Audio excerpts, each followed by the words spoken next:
Yes yes. Good afternoon. कैसे हो सभी? बढ़िया हो? तबीयत कैसी है? अच्छी रखना। हम थोड़े खेड़ बेड़ हो गए। राजस्थानी भाषा में बोले तो बोलते हैं ना कि खेड़ बेड़ हो गए। हाँ,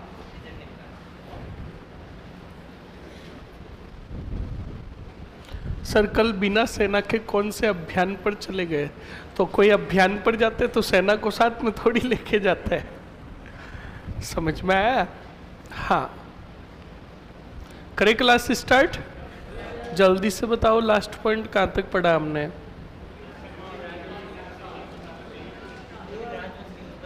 उत्पत्ति लिख ली थी विद्वानों के अनुसार, सभी विद्वानों के अनुसार। अब लिखो शिलालेख के अनुसार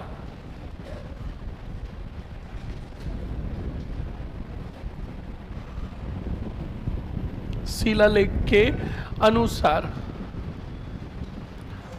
और शिलालेख के अनुसार में एक ही शिलालेख है जिसको आपको अच्छे से याद रखना है।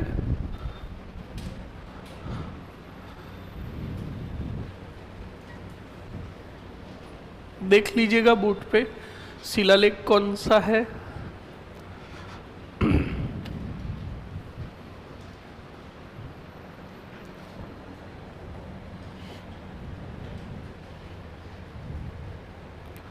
बताओ कौन सा शिलालेख? आहड़ शिलालेख। और आहड़ शिलालेख जो है अच्छे से देख लीजिएगा कब का है? 977 ईस्वी का। और लिखोगे इस शिलालेख में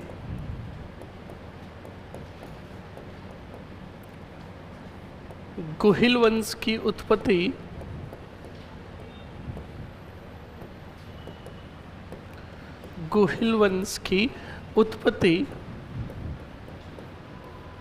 ब्राह्मणों से बताई गई।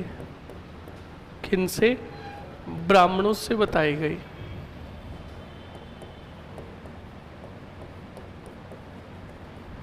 लिख लो जल्दी से।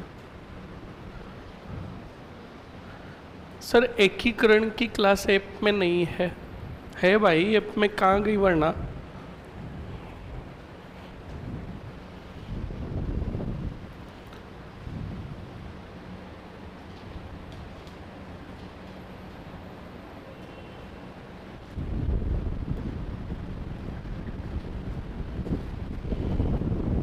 लिख लो जल्दी से।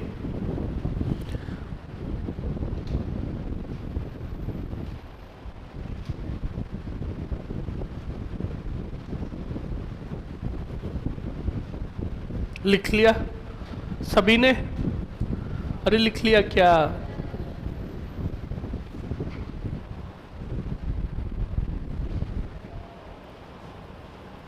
कैलाश उसको भेजना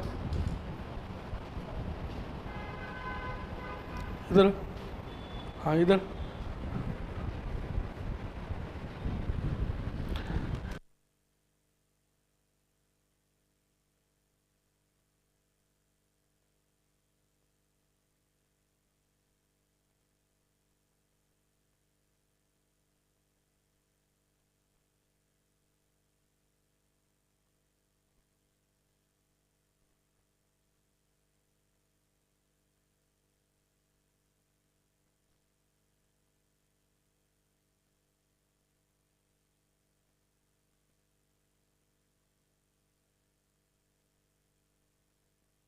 नहीं अब सही है। चलो अगर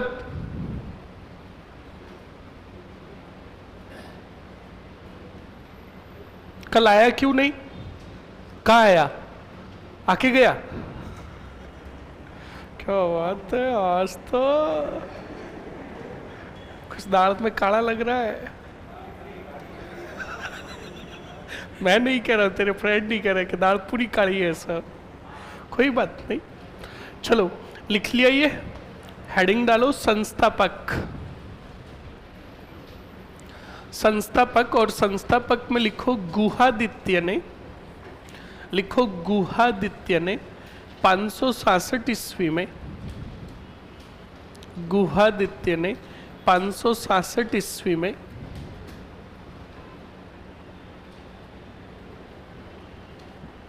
गुहादित्य ने 566 ईस्वी में गुहिल वंश की, गुहिल वंश की स्थापना की, गुहिल वंश की स्थापना की। इसलिए गुहादित्य को गुहिल वंश का संस्थापक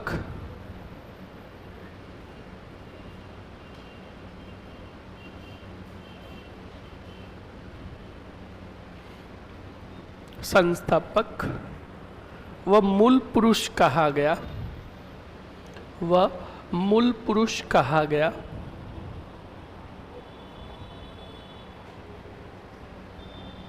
लिख लिया? हेडिंग डालो प्रारंभिक राजधानी, प्रारंभिक राजधानी, और प्रारंभिक राजधानी में लिखो नागदा, प्रारंभिक राजधानी में लिखो नागदा।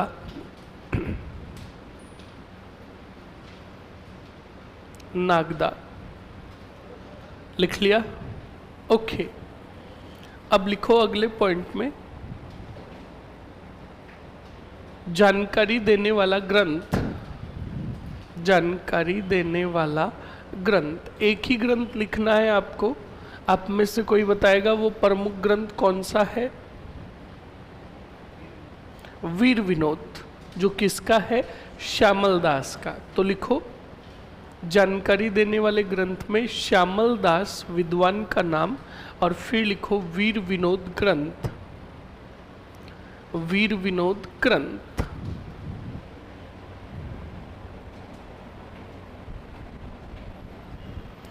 वीर विनोद ग्रंथ लिख लिया? लिख लिया ना? ओके। अब आप में से मुझे कोई बताएगा स्टूडेंट कि गुहिल वंश यानी मेवाड़ के राजाओं का राज्य अभिषेक कौन करता था? मेवाड़ के राजाओं का राज्य अभिषेक कौन करता था? कौन बताएगा? आवाज नहीं रही। जिसको आ रहा है हाथ खड़ा। 2 हाथ खड़े पिछले वाले। और कौन बताएगा?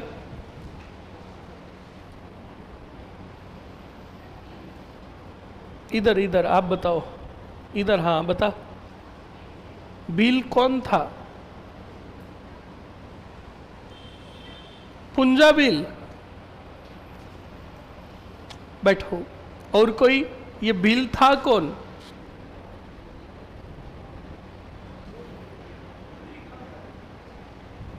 मैं भील का नाम पूछ रहा हूं।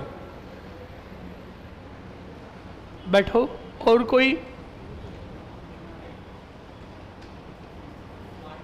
बहुत बढ़िया।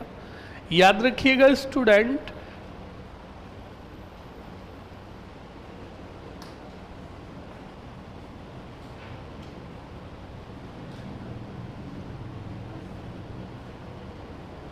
अब सुनो और समझो अच्छे से। कबीर सिंह टड़ा उड़ा उड़ाओ। हाँ, कबीर सिंह मूवी में चलाता है ना कबीर सिंह। हाँ, हरपाल सिक्का। देखी मूवी आपने? है देखी? क्यों पाजी तोड़ा दिमाग घुटनों भी छे क्या? कुड़ी मेरे नाल प्यार करती, मैं कुड़ी नाल प्यार करता, है ना? बड़ी गजब की मूवी है। मैं तो खुद भी चाहता हूं कि तुम भी सक्सेस होकर कबीर सिंह की तरह बनो और 1 सीटर बुलेट लो। कौन सा सीटर बोलो? हाँ 1 सीटर, ताकि एक तो कोई लिफ्ट मांगे ही नहीं। सही है कि नहीं? और अगर किसी को बिठाना चाहो तो आगे टंकी पर बिठाओ। समझ में आया कि नहीं आया? हाँ, ध्यान रखें इस बात को। पहली बात तो कोई लिफ्ट मांगेगा ही नहीं क्योंकि 1 सीटर है, और फिर भी अगर कोई कहे तो कहो कि भाई टंकी पे बैठ जा। तो सुनो और समझो। अब स्टूडेंट सुनना और समझना। सबसे पहले गोहिल राजवंश के राजाओं का जो राज्य अभिषेक स्टार्ट किया था वो ईडर का भील सरदार था। कहाँ का? ईडर तो रियासत का नाम था, मतलब क्षेत्र का नाम था। ईडर का भील सरदार था और ईडर के भील सरदार का नाम था मांडलिफ। क्या नाम था? बोलो। हाँ, मांडलिफ। ये मांडलिफ नामक भील सरदार अपने अंगूठे के रक्त से राज्य अभिषेक किया था इसने, ध्यान रखिएगा। और यहीं से परंपरा चली। और ये मांडलिफ का जो पैतृक गांव था, कौन सा गांव?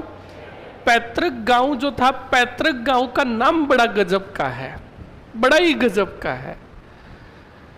पैतृक गांव का जो नाम है वो नाम तुम्हें याद करने की जरूरत ही नहीं है। छोरियों को सबसे ज्यादा डर किससे लगता है? छिपकली से और ऊंदरी से। किससे? तो गांव का नाम है ऊंदरी। कौन सा? बोलो, अरे बोलो।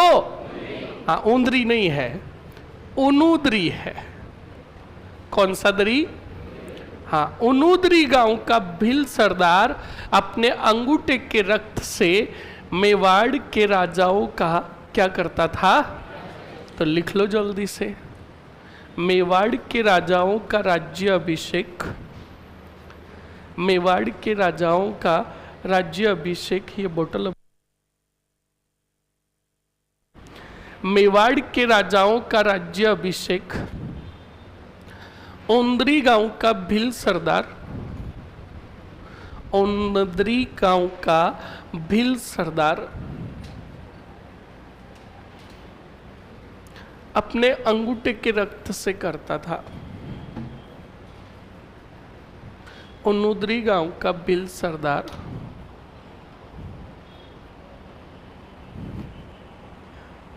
ओंदरी गांव का भील सरदार अपने अंगूठे के रक्त से मेवाड़ के राजाओं का क्या करता था? राज्य अभिषेक करता था।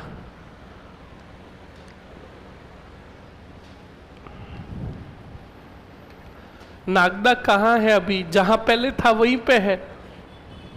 नागदा कोई उठकर दूसरी जगह थोड़ी जाएगा। नागदा उदयपुर में। लिख लिया? अरे लिख लिया ना। नेक्स्ट अगले पॉइंट में लिखो स्टूडेंट। कुलदेव, गोइल वंश के कुलदेव कौन तेरे? एकलिंग जी। एकलिंग जी नहीं, एकलिंग जी। एकलिंग लिख लिया? ओके, नेक्स्ट आगे लिखो कुलदेवी। कौन सी माता? बोलो। नौ कालिका माता, ऑब्लिक करके बाण माता। बाण माता जो है गोहिल वंश की आगे शाखा चलेगी, सिसोदिया शाखा उनकी है। और तुम्हें गोहिल वंश की पूछे तो कालिका माता। कालिका माता ऑब्लिक करके कोष्टक में लिख लो बाण माता। कंप्लीट ना? अरे कंप्लीट ना। ये हो गई सामान्य जानकारी कौन से वंश की?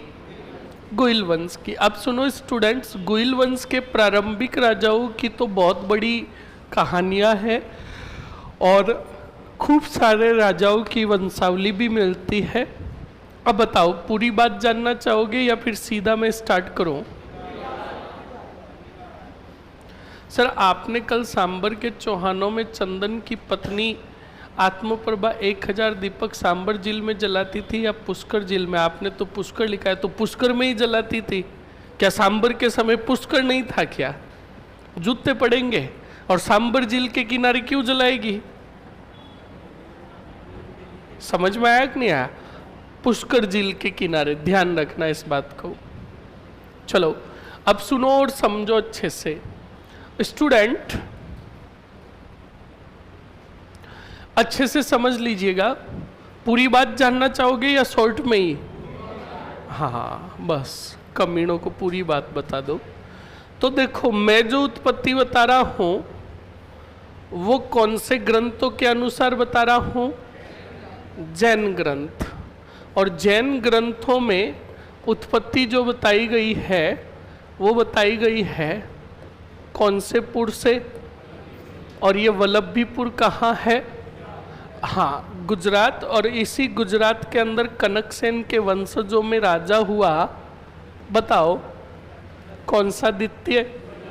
शिलादित्य। और इनकी रानी थी कौन सी वती? पुष्पावती। शिलादित्य और पुष्पावती की संतान से कौन सा वंश प्रारंभ हुआ? बोलो, गोहिल वंश। तो जानना चाहोगे पूरी बात? अरे जानना चाहोगे क्या? तो सुनो और समझो। एक बहुत बड़ा क्षेत्र था जिसको तुम सीवी जनपद बोलते हो। इसी सीवी जनपद के अंदर एक नगर था, गांव था, जिसका नाम था केहर। क्या नाम था?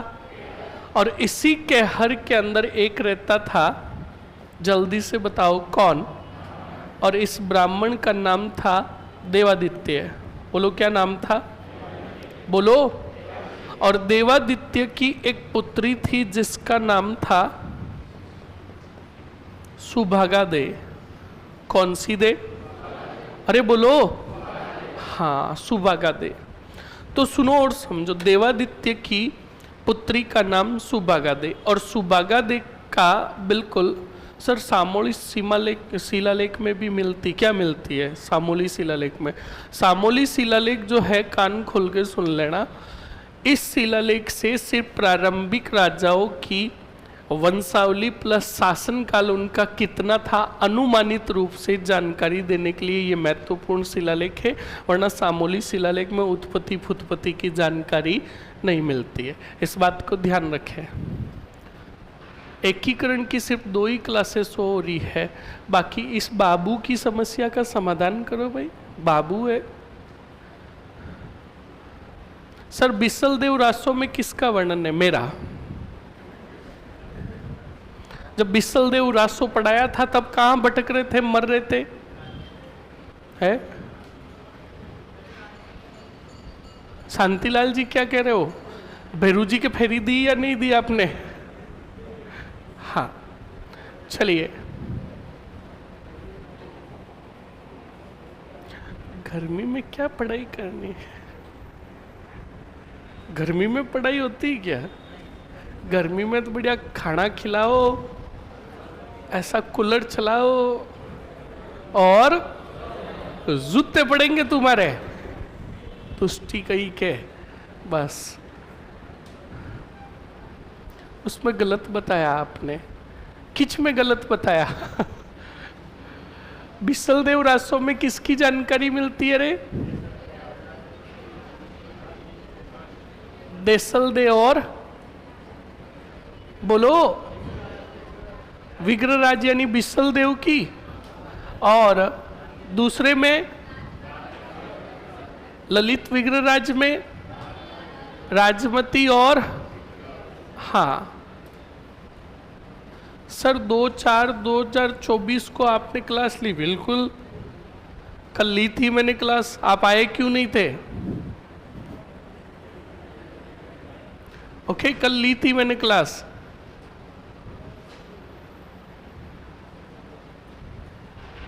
अब सुनो और समझो। हाँ तो स्टूडेंट देखिएगा, कौन सा नगर था? केहर नगर। और केहर नगर में कौन रहता था? ब्राह्मण। और ब्राह्मण का नाम क्या था? और देवादित्य की पुत्री कौन थी? हाँ, अब सुनो और समझो। देवादित्य ने क्या किया? अपनी पुत्री का बिल्कुल स्टूडेंट धूमधाम के साथ विवाह किया। क्या किया? विवाह किया। और बिल्कुल विवाह करने के बाद बिल्कुल अपनी पुत्री को विदा किया। तो अब आपको पता है, मैंने आपको पहले ही बताया कि हमारे राजस्थान के अंदर हर जगह खूब सारी परंपराएं होती है, हर जगह परंपराएं होती है। तो शादी होती, तो शादी के अंदर भी एग्जाम में लाजमती माना, अरे वो लाजमती दूसरी है, दूसरा ग्रंथ है वो, वो ललित विग्रहराज है। और एग्जाम में कौन से एग्जाम में माना, बताना तो एग्जाम का नाम बस।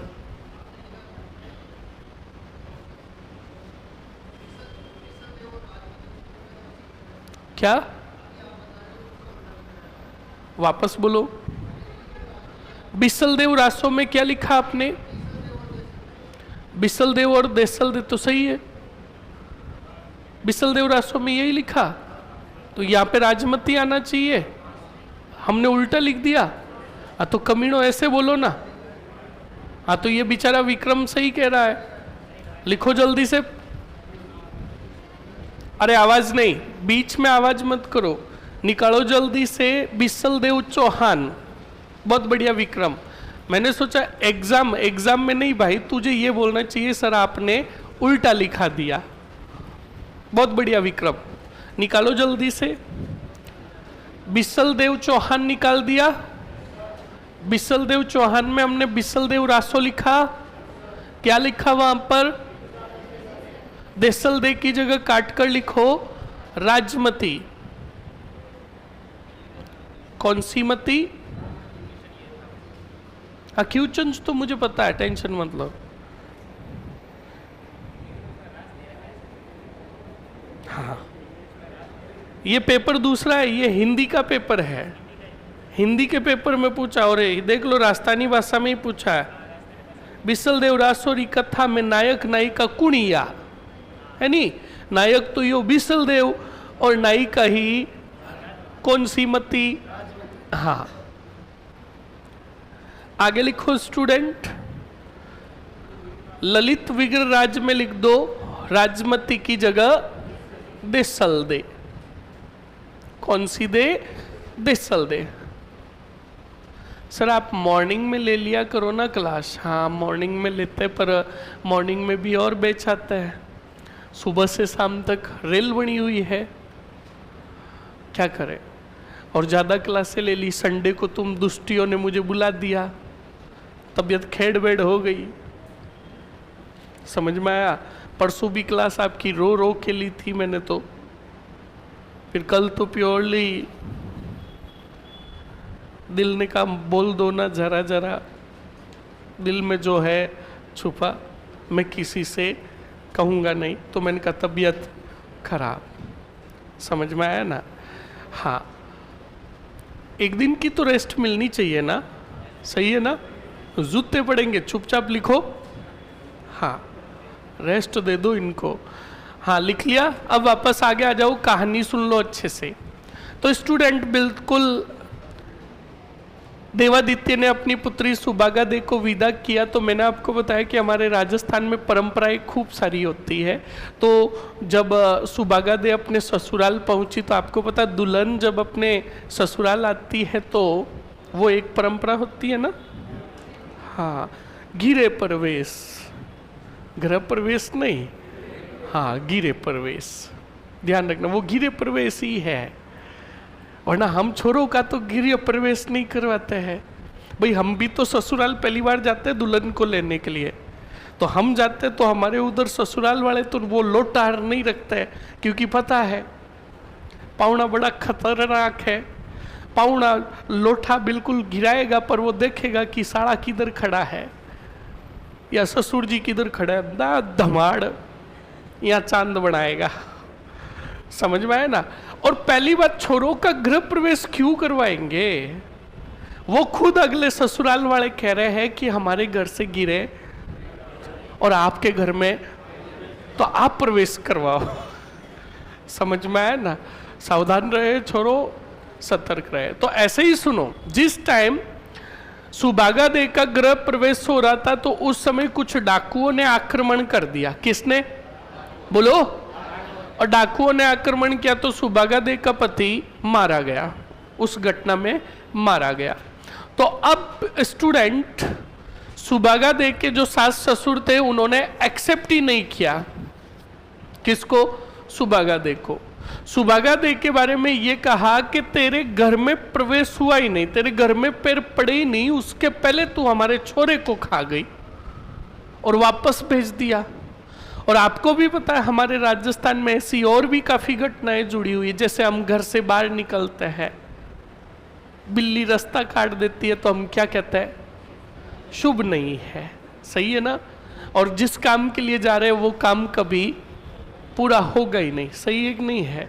अब बिल्ली बेचारी जा रही है, क्या रास्ता काट दिया, अब बिल्ली जा रही है और हम कह रहे हैं रास्ता काट दिया, अब कोई काम होगा ही नहीं, भले हमारे लक्षण भले गोगड़मीन के जैसे क्यों नहीं हो, बिल्कुल फैक्ट है, खुद के लक्षण तो गोगड़मीन के जैसे, और बिल्ली ने रास्ता काट दिया तो कह दिया कि काम सार्थक होगा ही नहीं। पर क्या करे, परंपराएं बनाई हुई।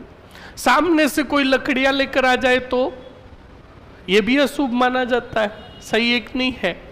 ऐसे ही घर के बाहर अगर कौवा बोलता है तो बोलो अशुभ माना जाता है, मेहमान आएंगे। और घर के अंदर वो तवा जो होता है, उस तवे पर छोटी छोटी लाल लाल बिंदियां दिखती है, कौन आएंगे, मेहमान आएंगे। हाथ में खुजली चलती है तो, और पैरों में खुजली चलती है तो नए जूते आएंगे, और कमर में अगर खुजली चले तो अब बोलो क्या आज कहीं ना कहीं हमारी बंदोड़ी निकलेगी, ध्यान रखना। तो देखो ऐसी काफी परंपराएं जुड़ी हुई कि नहीं जुड़ी हुई। और गांव में तो कुछ लोग ऐसे भी होते हैं जिनका सुबह सुबह मुंह देख लेते कहते हैं आज दिन खराब जाएगा, सही एक नहीं है। और वो आदमी कौन होता है पता तुम्हें, ध्यान रखना, सुबह सुबह लोग तुम्हारा मुंह तक देखना पसंद नहीं करेंगे, इसलिए छोड़ो, पढ़ाई करो और पितर बनने से बचो। तो ऐसे ही सुनो, बिल्कुल स्टूडेंट्स, सुभागा देव के बारे में भी लोग कहने लगे। सुभागा देव के बारे में उसके पहले सास ससुर ने कहा कि तू, तेरे पैर हमारे घर में पड़े नहीं उसके पहले ही तू हमारे छोरे को निकल गई। अब सुभागा देव बिचारी रोती बिलकती वापस अपने पिता के यहाँ आ गई, देवादित्य के पास पूरी बात बताई कि पिताजी बात ये है। तो बिल्कुल देवादित्य ने कहा कोई बात नहीं बेटा, भगवान का लिखा हुआ कोई भी मिटा नहीं सकता, तू चिंता मत कर, तेरा विवाह मैं वापस अच्छे परिवार में करवाऊंगा।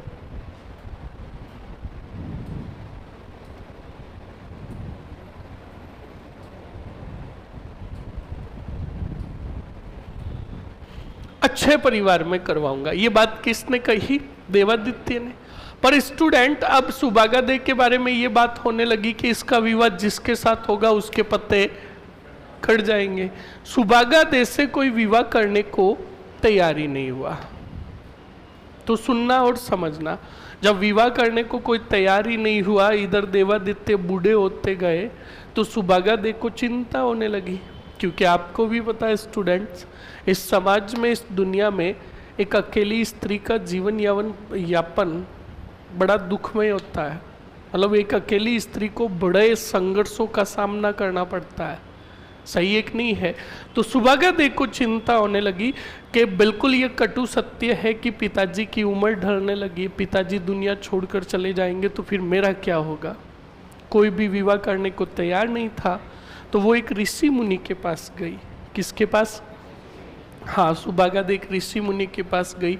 ऋषि मुनि को जाकर पूरी बात बताई और कहा कि मुझे बीज मंत्र चाहिए।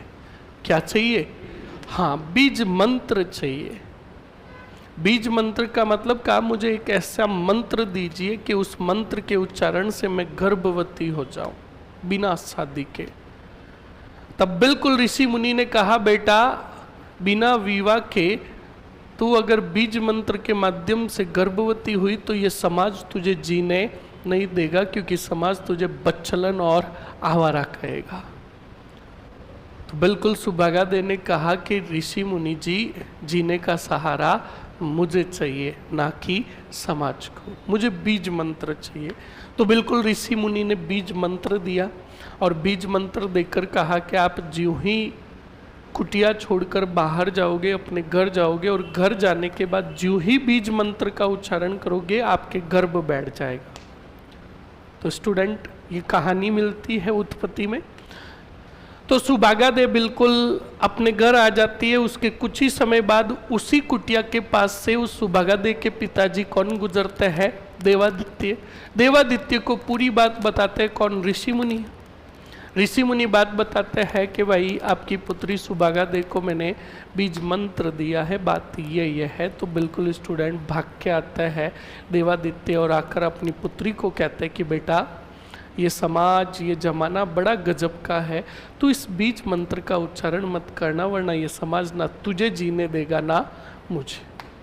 पिता के कहने के कारण सुभागा दे ने उस बीज मंत्र का उच्चारण किया ही नहीं।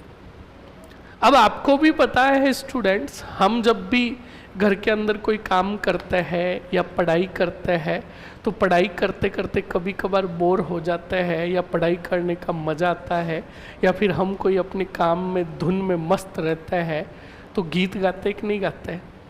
विशेषकर हम हमारी मम्मी को घर में काम करते हुए देखते हैं, तब मम्मी गीत गाती कि नहीं गाती है। जब मम्मी गेहूँ साफ करती है तब देखते हैं तो मम्मी अपनी ही धुन में रिंगटोन गाने गाती रहती है कि बीरा रे 56 करोड़ को माहिरो लाइजे। कितने करोड़ को?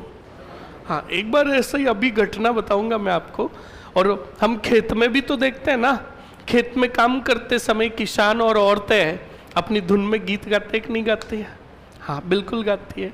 और हम भी पढ़ाई करते करते, जैसे रात को पढ़ाई कर रहे हैं, थोड़ी नींद आने लग गई तो हमने कान में ठूस लिए क्या, ईयरफोन। और अब इधर तो सारा पढ़ाई कर रहे हैं और कानों में चल रहा है धिनक धिनक धिनता। हाँ, मुन्नी बदनाम हुई डार्लिंग तेरे लिए, तभी गाना चलता शीला जवान हुई, तभी गाना चलता है नाम जड़े पीवाई। देखो गाने बनाए जो, देखो मुन्नी, शीला और जड़े पीवाई। समझ में आया कि नहीं आया? तो मतलब कहने का मतलब हम जब भी कोई काम में धुन में मस्त रहते हो तो बिल्कुल गाने गा लेते हैं। हम छोरे विशेषकर गाना कब गाते हैं? खेत में जब काम करते हैं तब, क्योंकि वहां पे कोई सुनने वाला नहीं होता है। और राजस्थानी तो गाने इतने गजब के गाते हैं कि पूछो ही मत। कोई लाइन अगर भूल जाए तो वहां पे कॉलर ट्यून निकाल देते हैं। हाँ, जैसे वो गाना है ना, कभी बंधन जुड़ा लिया, तो अब सपोज करो बीच में कोई लाइन भूल गए तो वहां पे कॉलर ट्यून है ना। तो बिल्कुल ये हम राजस्थानियों की खासियत है, खूबी है। तो ऐसे ही स्टूडेंट सुनो, एक दिन क्या हुआ, सुभागा दे घर के अंदर छोटे मोटे काम कर रही थी और छोटे मोटे कामों में इतनी मस्त थी कि उसने काम करते करते उस बीज मंत्र का साथ में क्या कर दिया, उच्चारण कर दिया। और बीज मंत्र का उच्चारण करते ही जो ऋषि मुनि ने बात की थी वो सही हो गई और सुभागा दे के गर्भ बैठ गया। लाज और शर्म से बचने के लिए देवादित्य ने कहर नगर छोड़ दिया। कौन सा नगर? हाँ, कहर नगर छोड़ दिया और जंगलों में आ गए। कहाँ आ गए?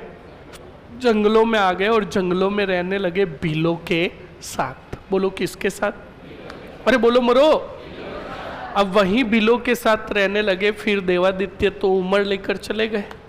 सुभागा दे ने वहीं पर जंगलों में भीलों के साथ रहते हुए कितने पुत्र को जन्म दिया?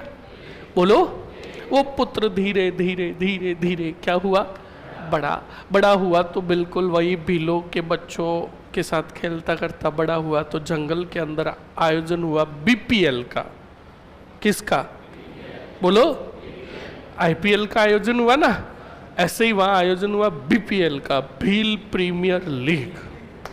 हाँ, इंडियन प्रीमियर लीग है ना, वैसे ही बीपीएल का आयोजन हुआ, भील प्रीमियर लीग। उसी भील प्रीमियर लीग के अंदर भाग लिया किसने? उस सुभागा दे के पुत्र ने। सुभागा दे के पुत्र की टीम फाइनल में। कहा? हाँ, फाइनल में। स्टूडेंट, बॉल कितनी रन कितना चाहिए? नहीं, 1 रन। कितना रन चाहिए? 1 रन चाहिए जीत के लिए। और विकेट भी कितना बचा है? और बैटिंग कर रहा है सुभागा दे का और बॉलिंग कर रहा है मलिंगा भंडारा। जानते हो मलिंगा को? वो पता नहीं दौड़ कर आता भी कैसे और फेंकता भी कैसे, स्टंप कैसे जाता कुछ पता ही। मतलब मलिंगा भंडारा जैसा बॉलर था, वो भाग कर आया, बॉल फेंकी, सुभागा देख के पुत्र ने हेलीकॉप्टर शॉट मारा और बॉल सीधी पवेलियन से नहीं गई, स्टंप को लेकर गई। आउट हो गया कौन? सुभागा दे का बच्चा। इस रोमांचक मुकाबले के अंदर मैच क्या हुआ? टाई हुआ। तभी एम्पायर ने कहा नो बॉल। बताओ विजय किसकी हुई? सुभागा दे के बच्चे की। अब वो सुभागा दे का बच्चा जो था पूरे स्टेडियम में सौरव गांगुली की तरह शर्ट उतार कर खुशियां मना रहा था, और सबसे ज्यादा खुशियां मना रहा था हारने वाली टीम के सामने जाकर कर रहा था यो स्वैग, हम जीते हैं, और यूं नाच रहा था। हाँ, जब नाच, ये मेरा फेवरेट स्टेप है, तुम कहीं पर भी देख लेना। तो हम राजस्थानियों को नाचना कहाँ आता है? हम राजस्थानियों को सिर्फ कूदना आता है। राजस्थानी के पास 2 स्टेप फिक्स है, एक तो ये 2 अंगुलियां और एक, हाँ बस। अब पिछले वाले कोई स्टेप होते ही नहीं है, बस कूदते रहता है कि फ्लोर आया है तो पैसे पूरे वसूल करने हैं, फ्लोर को तोड़ना कूद कूद के। तो स्टूडेंट पर ध्यान रखना, छोड़ो, ससुराल में नाचने जाओ तो आराम से नाचना है, वहाँ कूदे ना। तो ससुराल में वो प्याणियार सासुमार बैठी रहेगी, काकी सासुमार, वो तुम्हें नाचते हुए ऐसे कूदते हुए देखेगी तो वो बेटी बातें बड़ी गजब की कहती है कि देखो पाउणो कूद है। जैसे देखो, बात सुनो पहले, कहेंगे कि देखो पाउणो कूदे जी, भाड़ा के माई ने पाडो कूदे है। हाँ,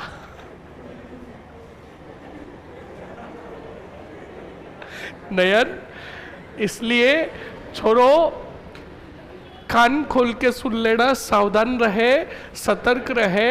जब भी ससुराल, हालांकि हाँ बिल्कुल पितर बनने से बचोगे, जब भी ससुराल जाने का काम पड़े तो बिल्कुल नहीं नाचना है तो आराम से ऐसे ही हाथ बूढ़े लोगों की तरह ऊंचे कर लो और ऐसे कर दो कि हाँ अब की बार वोट देना। हाँ, समझ में आया ना? तो इस बात का ध्यान रखे। सुनो, तो वो सुभागा दे का बच्चा क्या मना रहा था बताओ? जश्न मना रहा था। तो हारने वाली टीम को बुरा लग रहा था, उन्होंने कहा भाई रुक जा, करना ही जीते हैं।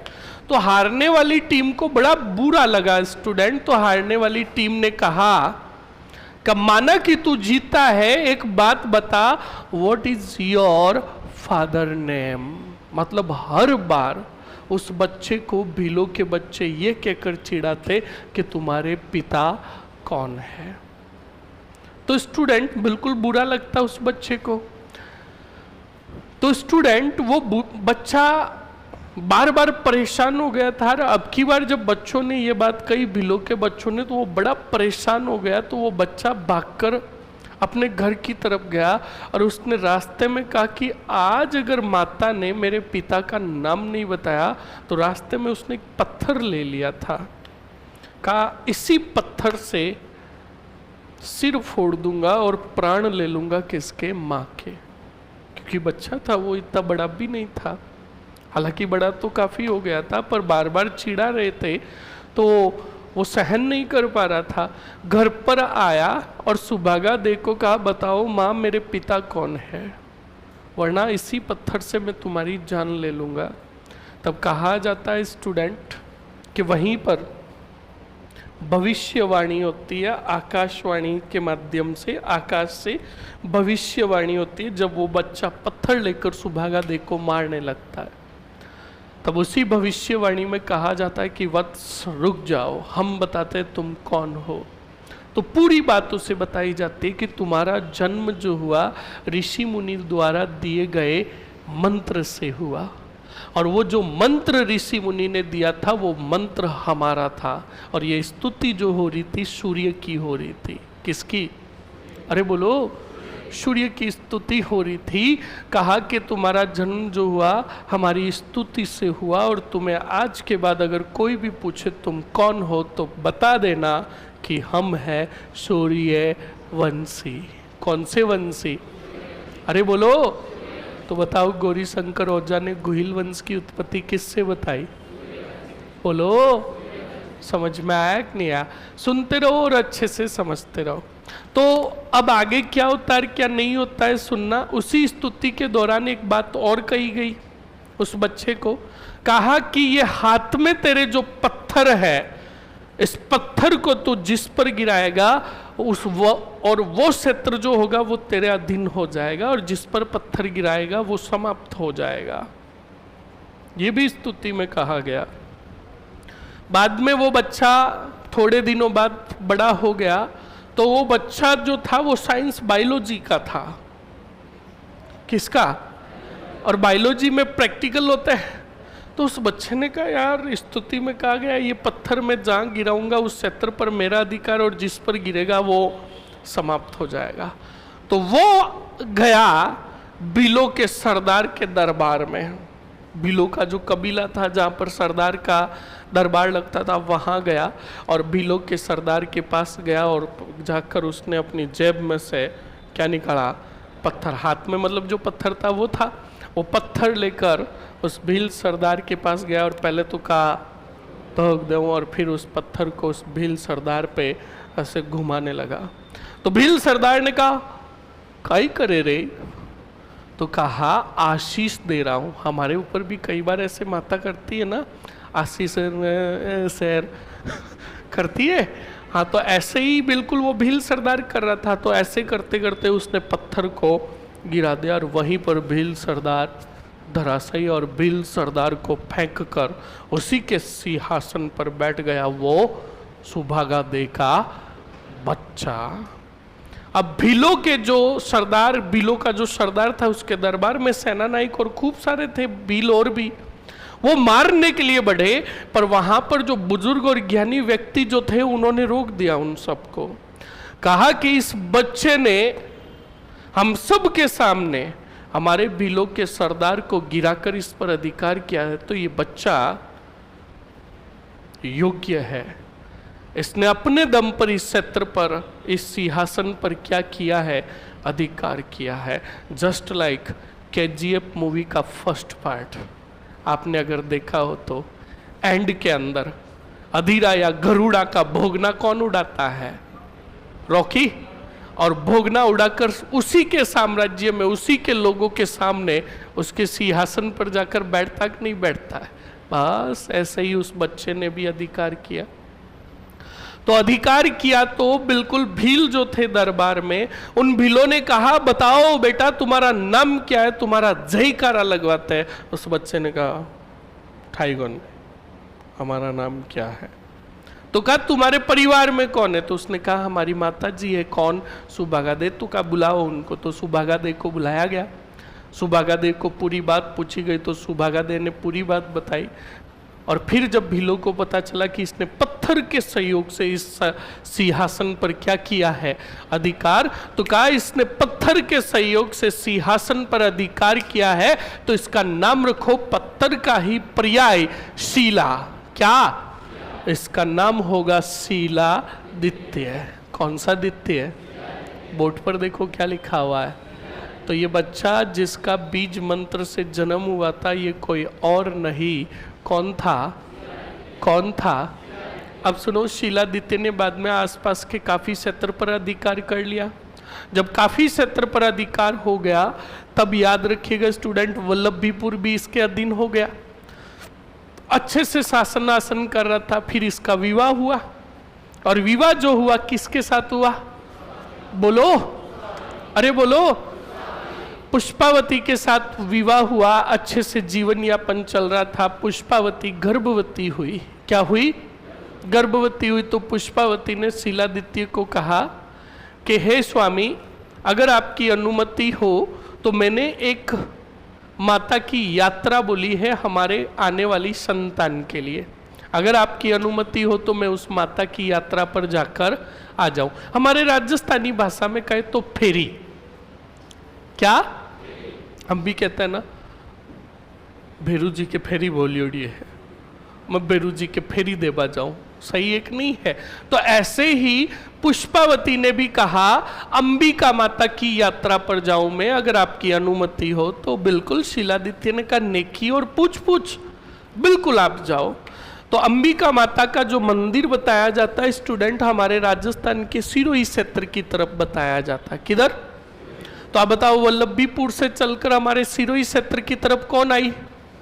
बोलो, सिरोही, या फिर इधर जहां कहीं पर भी मंदिर था उधर आई दर्शन करने के लिए। दर्शन करके जब वापस जा रही थी तो इधर शीलादित्य पर मलेच्छों का आक्रमण हुआ। किनका?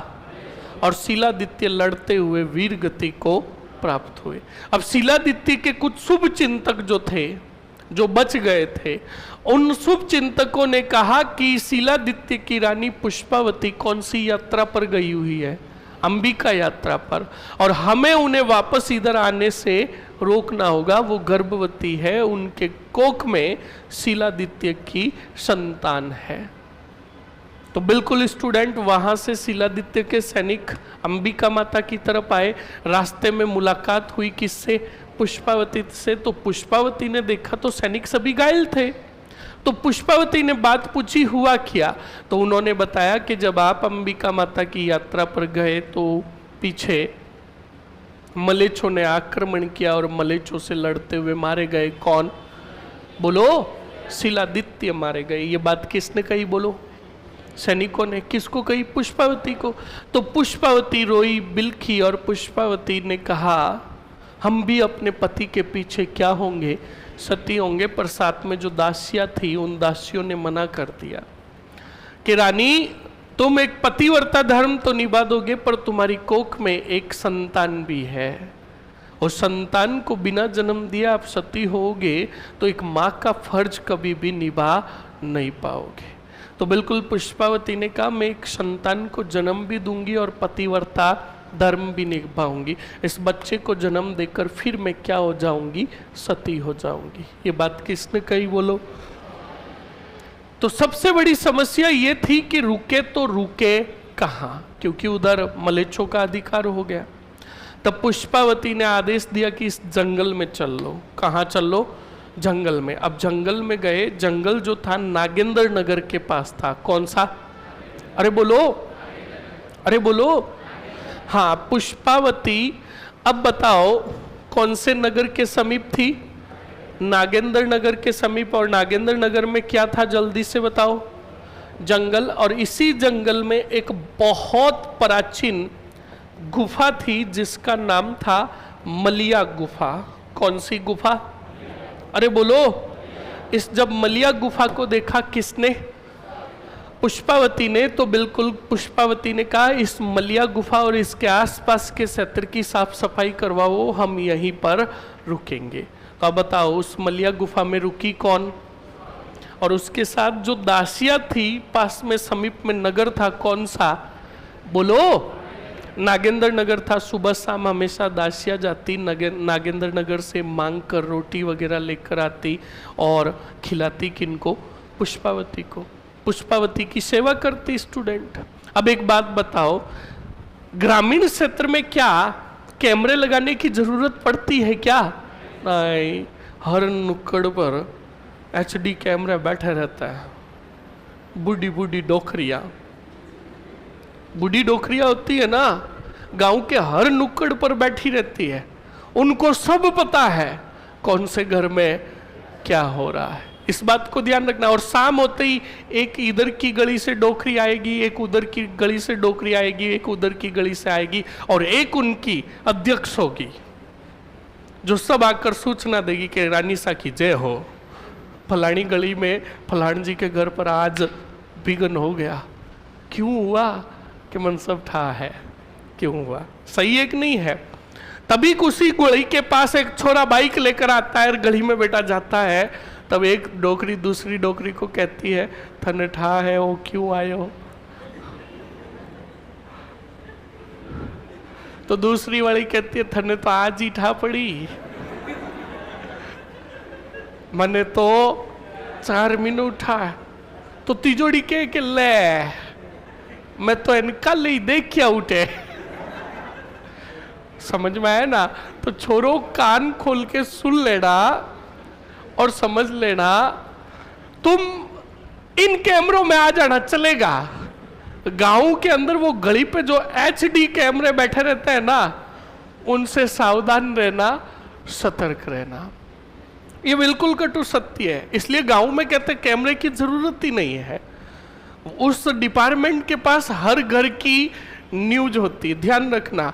और सपोज करो एक दिन वहां पर वो उस मंत्रिमंडल के सदस्य बूढ़ी बूढ़ी डोकरियां नहीं आएगी तो वो एक डोकरी बैठी रहेगी, वो चुप नहीं बैठी रहेगी, वो बैठी बैठी कुछ न कुछ खुरापाती दिमाग अपना चलाता ही रहेगी।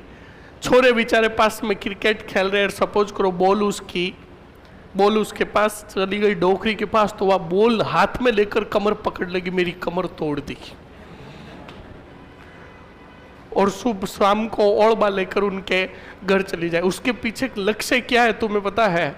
उस डोकरी से खाना तो बनता है नहीं, वो जाकर वहां रोएगी रोने, और फिर अगले वाले कहेंगे कि शाम हुई है, डोकरी को रोटी खिला दो, उसका मिशन सक्सेसफुल। समझ में आया ना? इसलिए बूढ़े डोकरों और डोकरियों से गांव में बच के रहना। इनसे सीखने को बहुत कुछ मिलता है अगर अच्छे से पास में बैठते हो तो, वरना ऐसे भी बहुत कुछ सीखने को मिलता है। एक बार छेड़ के देखना, समझ में आ गया ना?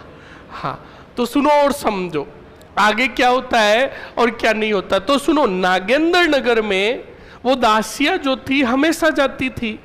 उस नागेंद्र नगर में एक ब्राह्मणी थी। उस ब्राह्मणी ने कहा हर रोज की सुबह और शाम को जंगल की तरफ से औरतें आती है और चली जाती, दाल में कुछ ना कुछ काढ़ा है, पता लगाना पड़ेगा। वो एक दिन ब्राह्मणी जो थी स्टूडेंट, वो पीछे पीछे आ गई। उसने देखा तो मलिया गुफा के अंदर, कौन सी गुफा, कौन थी बताओ? गर्भावस्था के अंदर। तो उस ब्राह्मणी का नाम था स्टूडेंट कमलावती। बोलो बोलो, हाँ कमलावती था। उस कमलावती ब्राह्मणी ने पुष्पावती को गर्भावस्था में देखा, और जब उसे वास्तविकता पता चली तो इस कमलावती ब्राह्मणी ने कहा कि हे रानी सा, जब तक आपको संतान की प्राप्ति नहीं हो जाती, संतान को आप जन्म नहीं दे देती, तब तक आपकी सेवा ये कमलावती ब्राह्मणी करेगी। तो कमलावती ब्राह्मणी बिल्कुल स्टूडेंट वही मलिया गुफा में सेवा करने लगी। किसकी? पुष्पावती की। फिर पुष्पावती ने उसी मलिया गुफा में क्या किया, दिन कैसे बीतता सुनना। पुष्पावती ने वहीं रोती बिलखती और उसी मलिया गुफा के अंदर एक शिवलिंग बनवाया। क्या बनाया? और पूरे दिन भगवान की क्या करती थी? पूजा अर्चना करती थी। क्या करती थी? और फिर बाद में उसी मलिया गुफा में उसने एक पुत्र को क्या दिया? जन्म दिया। अब पुत्र को जन्म देने के बाद उसे लाड किया, प्रेम किया, दुलारा, और अच्छे से सेवा किसने की थी बताओ? कमलावती ने। कमलावती के कोई संतान नहीं थी, तो पुष्पावती ने क्या किया, वो जो पुत्र हुआ था वो पुत्र दिया किसको? कमलावती को। का कमलावती ये बच्चा आज से तेरा पुत्र है, मैंने तो सिर्फ इसको क्या दिया है? जन्म दिया। कमलावती ने मना कर दिया कि नहीं नहीं रानी साहब, मैं इस पुत्र को नहीं लूंगी। तो कहा क्यों नहीं लेगी? कहा कि आप क्षत्रिय हो, मैं ब्राह्मण कुल की हूं, ये बच्चा बड़ा होकर मार काट करेगा और ये हमारे कुल में सही नहीं माना जाता, यह हमारे कुल को कलंकित करेगा। तब उसी टाइम पुष्पावती ने कहा कि मैं अणख देती हूँ। अणख का मतलब समझे? हाँ, तुझे मतलब जब भी कोई भी पहले रानियाँ सती हुआ करती थी तो सती होने के पहले कुछ बातें बताती थी, वो सत्य बातें हुआ करती थी, जिसे हमें राजस्थानी भाषा में कहते थे अणख। क्या कहते थे? तो कहा मैं अणख देती हूँ कमलावती कि ये जो पुत्र है तेरे कुल की हर एक मान मर्यादा का ध्यान रखेगा और अपनी योग्यता से तेरे कुल का नाम इतना रोशन कर देगा कि आने वाली पीढ़ियां और आने वाले समय में तेरे कुल का गुणगान किया जाएगा। ये बात कहकर पुष्पावती वहीं पर जंगल के अंदर बाद में अपने पति के पीछे क्या हो गई? सती हो गई। अब सुनो अच्छे से, अब वो कमलावती सुनो, उस बच्चे को लेकर अगर नागेंद्र नगर में जाए तो लोगों को शक हो जाए कि ये रातों रात पुत्र लाई कहाँ से, और दुश्मनों को पता चल जाए। तो कमलावती ने भी निर्णय लिया कि मैं इस पुत्र का पालन पोषण कहाँ करूँगी? जंगल में ही करूँगी। कहाँ? अरे बोलो। और जंगल में रहते थे कौन? भील। कौन रहते थे? कौन रहते थे? वही कमलावती रहती और बच्चे को पालन पोषण किया और बच्चा धीरे धीरे धीरे धीरे क्या हुआ? बोलो। और अब की बार वापस आयोजन हुआ बीपीएल सीजन 2 का। समझ में आया ना? Bhil premier league season. पर अब की बार क्रिकेट नहीं, खेल कबड्डी था। क्या था? अरे बोलो। हाँ, खेल कबड्डी था। तो स्टूडेंट, जिस टीम में कमलावती का बच्चा खेल रहा था वो टीम अच्छे अंकों से जीत रही थी, पर एक रेड बाकी थी कमलावती के बच्चे की तरफ से। तो कमलावती के पुत्र ने अपने एक प्लेयर को कहा कि जा कबड्डी कबड्डी करता करता जा, टाइम पास करके वापस आ जाना, वैसे ही हम जीत रहे, एक रेड बाकी, तू जाके आ जा, तब तक टाइम पूरा हो जाएगा। तो बिल्कुल कमलावती के बच्चे की तरफ से वो एक प्लेयर गया कबड्डी कबड्डी करता करता। सामने वाली टीम हार रही थी, तो सामने वाली टीम के प्लेयर बड़े खुरापाती दिमाग के थे, नयन जैसे थे। उन्होंने कहा हार तो वैसे ही रहे हैं, ये लास्ट जो आ रहा है इसकी टांगड़ी पकड़ो, खींचो और बटके भर लो और ना धमाधम मुके ठोक दो। तो स्टूडेंट बेचारा वो प्लेयर कबड्डी कबड्डी करता करता गया, सामने वाली टीम के प्लेयरों ने बेचारे को खींचा, पटकार, 2 3 4 जन जो थे उन्होंने मुक्के मार दिए और 3 4 तुम्हारे जैसे दुष्टी थे जो बटके भर लिए। अब वो बेचारा कबड्डी कबड्डी करना तो भूल गया और उसने कहा खाएगा खाएगा। तो इधर से कमलावती के बच्चे की टीम के जो प्लेयर थे वो भाग कर गए और उनको छुड़ाया। दोनों लड़े और दोनों जब लड़े तो ये कमलावती का बच्चा दर से देख रहा था, तो कमलावती का बच्चा गया, दोनों को छुड़ाया और जिन जिन की गलती थी आगे बुलाकर 4 4 थप्पड़ मारी और झगड़े को क्या किया? समाप्त। और दोनों की टीम के प्लेयरों के क्या हाथ मिलवाए और गले लगवाए और झगड़े को प्योरली क्या करवाया? समाप्त करवाया। ये दृश्य देख रहा था मुख्य अतिथि। कौन देख रहा था? मुख्य अतिथि देख रहा था, भील सरदार देख रहा था। भील सरदार इस घटना को देखकर बड़ा प्रभावित हुआ। उस भील सरदार ने कहा खेलने की उम्र में इस बच्चे में तो एक राजा के गुण है जो झगड़े को क्या कर रहा है? समाप्त कर रहा है, समझौता करवा रहा है। वो भील सरदार उतर कर आया और आकर उस बच्चे के पास आया, अपनी कटार निकाली और बच्चे का सिर धड़ से अलग। क्या ऐसा ही किया? ऐसा ही किया? नहीं, उसने अपनी कटार निकाली, अपना अंगूठा काटा और उसी अंगूठे के रक्त से उस बच्चे का राज्य अभिषेक कर दिया, उसमें योग्यता देखकर। वो कोई और नहीं, मांडलिक था। कौन था? ईडर का भील सरदार मांडलिक था, जिसने उस बच्चे का क्या किया? अरे बोलो।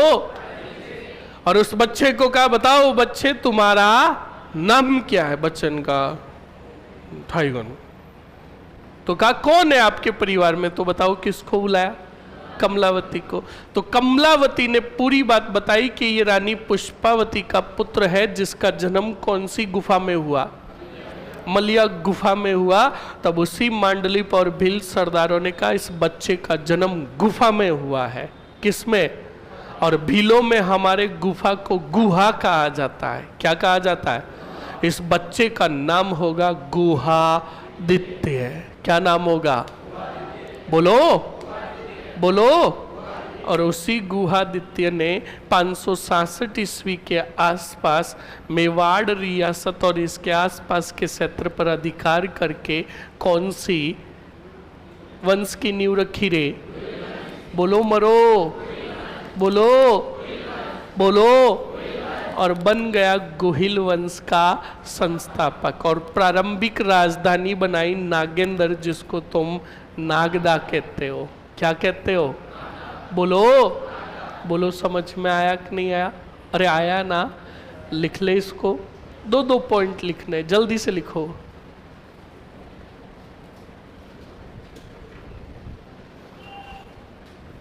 लिखो जल्दी से। लास्ट पॉइंट कुछ भी नहीं है ना, सीधा हेडिंग डालो शीलादित्य। शीलादित्य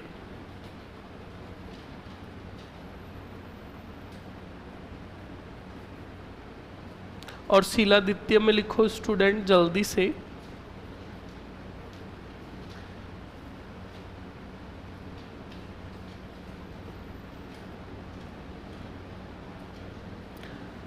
शीलादित्य में लिखो पहला ही पॉइंट,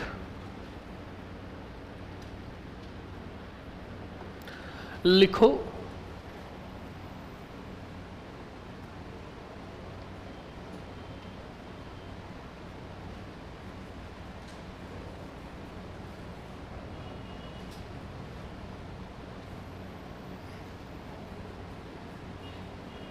अब लिखो आगे।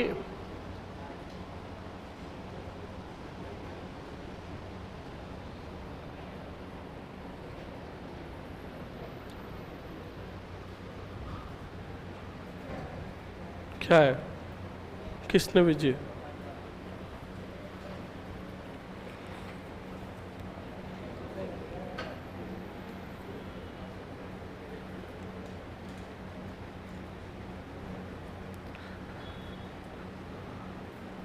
अरे मर जाएगा, मैंने कहा इंग्लैंड लिखा है, मैंने तुम्हें यही कहा इंडिया से बाहर हुई, और तुम्हें ये नहीं पूछेगा कहाँ हुई। समझ में आया ना, ये इंडिया से बाहर हुई जय सिंह की मृत्यु, समझ गए सर। विग्रहराज चतुर्थ द्वारा जालोर का नाम जावलीपुर, इससे जालीपुरी इसमें परिवर्तित किया था, तो ये लिखा है ना मैंने।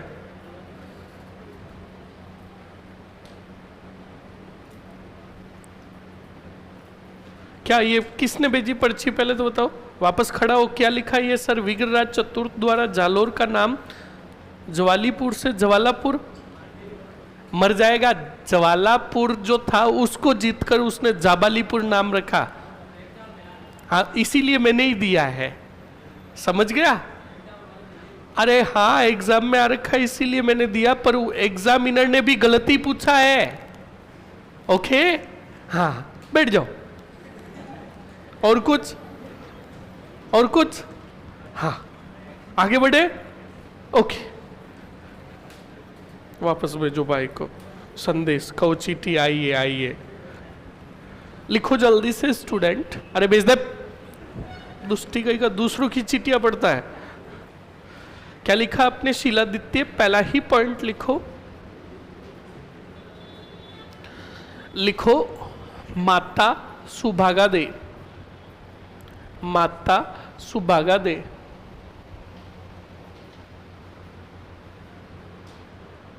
लिख लिया? आगे कोष्टक में लिख दो जन्म बीज मंत्र, ताकि आपको पूरी बात याद आ जाए। लिख लिया? नेक्स्ट लिखो रानी कौन? बिल्कुल लिखो रानी पुष्पावती। लिख लिया? अगले पॉइंट में लिखो पुष्पावती जब अंबिका माता की यात्रा पर गई, पुष्पावती जब अंबिका माता की यात्रा पर गई, अंबिका माता की यात्रा पर गई, तब शीलादित्य मलेच्चों से लड़ते हुए, मलेच्चों से लड़ते हुए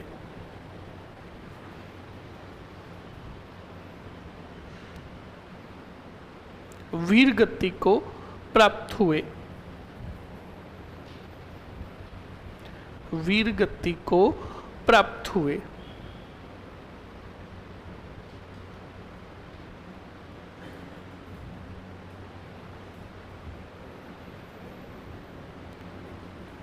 लिख लिया? अरे लिख लिया ना। ओके नेक्स्ट आगे लिखो, हेडिंग डाल दो गुहादित्य, गुहादित्य। गुहादित्य का पहला ही पॉइंट लिखो पिता,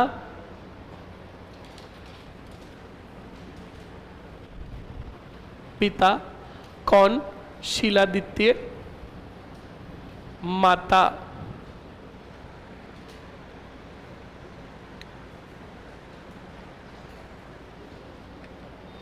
कौन? पुष्पावती।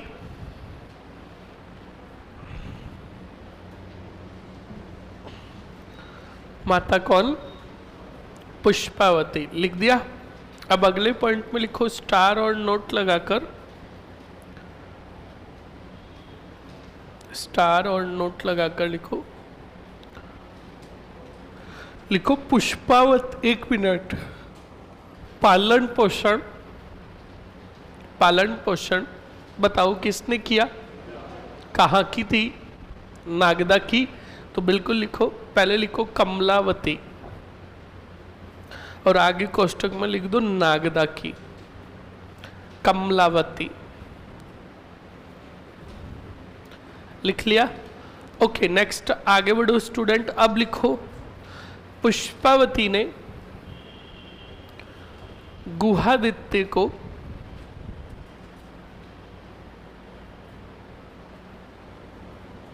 कौन सी गुफा में? मलिया गुफा में, मलिया गुफा में, मलिया गुफा में एक पुत्र को जन्म दिया।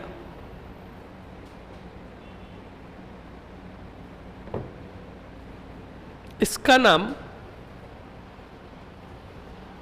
इसका नाम क्या रखा गया?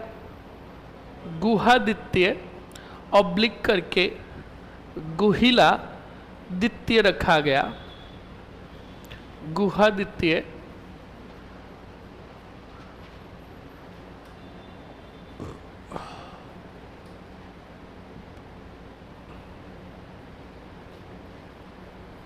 सर मैं ब्लाइंड हूँ, आपकी आवाज़ सुनकर पढ़ाई करता हूँ, बहुत अच्छा लगता है। कोई बात नहीं, आप अच्छे से पढ़ाई कीजिए। बिल्कुल आपको 101% आप अगर पढ़ाई करोगे अच्छे से तो बिल्कुल आपको सफलता मिलेगी। बहुत बढ़िया। लिखो जल्दी से, क्या लिखा आपने? नाम गुहादित्य, गुहिलादित्य। लिखो गुहादित्य ने 566 ईस्वी में, गुहादित्य ने 566 ईस्वी में गुहिल वंश की नींव रखी। गुहिल वंश की नींव रखी। गुहिल वंश की नींव रखी।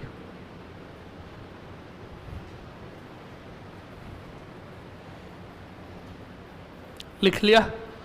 लिख लिया ना? नेक्स्ट पॉइंट में हेडिंग डाल दो, आगे राजा सीधे बप्पा रावल काल भोज। बप्पा रावल ऑब्लिक करके काल भोज। अब देख लो, कहानी सुनाने में कितना, लगभग आधा घंटा पौन घंटा लगा और सिर्फ पॉइंट लिखने में कितने 2 मिनट लगे। मैं चाहता तो 2 मिनट में पॉइंट लिखा कर टू बी कंटिन्यू आगे बढ़ जाता, पर ऐसा करना नहीं है, क्योंकि अब ये 2 पॉइंट 4 पॉइंट जो भी हुए ऑटोमेटिकली तुम्हें याद हो जाएंगे। ऐसे ही पूरा बप्पा रावल याद करना चाहोगे तो सुनो और समझो। बप्पा रावल नाम ही नहीं था, काल भोज नाम था। क्या नाम था? अरे बोलो। हाँ, अब सुनो क्या हुआ और क्या नहीं हुआ। पहले तो गुहादित्य के बाद और भी खूब सारे छोटे मोटे राजा बने, छोटे मोटे राजा बने। उसके बाद क्या हुआ और क्या नहीं हुआ सुनना और समझना अच्छे से। उसके बाद स्टूडेंट कहा जाता है कि एक राजा बना नागादित्य। कौन सा दित्य? अब कुछ विद्वान कहते हैं नागादित्य नहीं बना था, राजा बना था स्टूडेंट महेंद्र तृतीय। कौन बना? बोलो।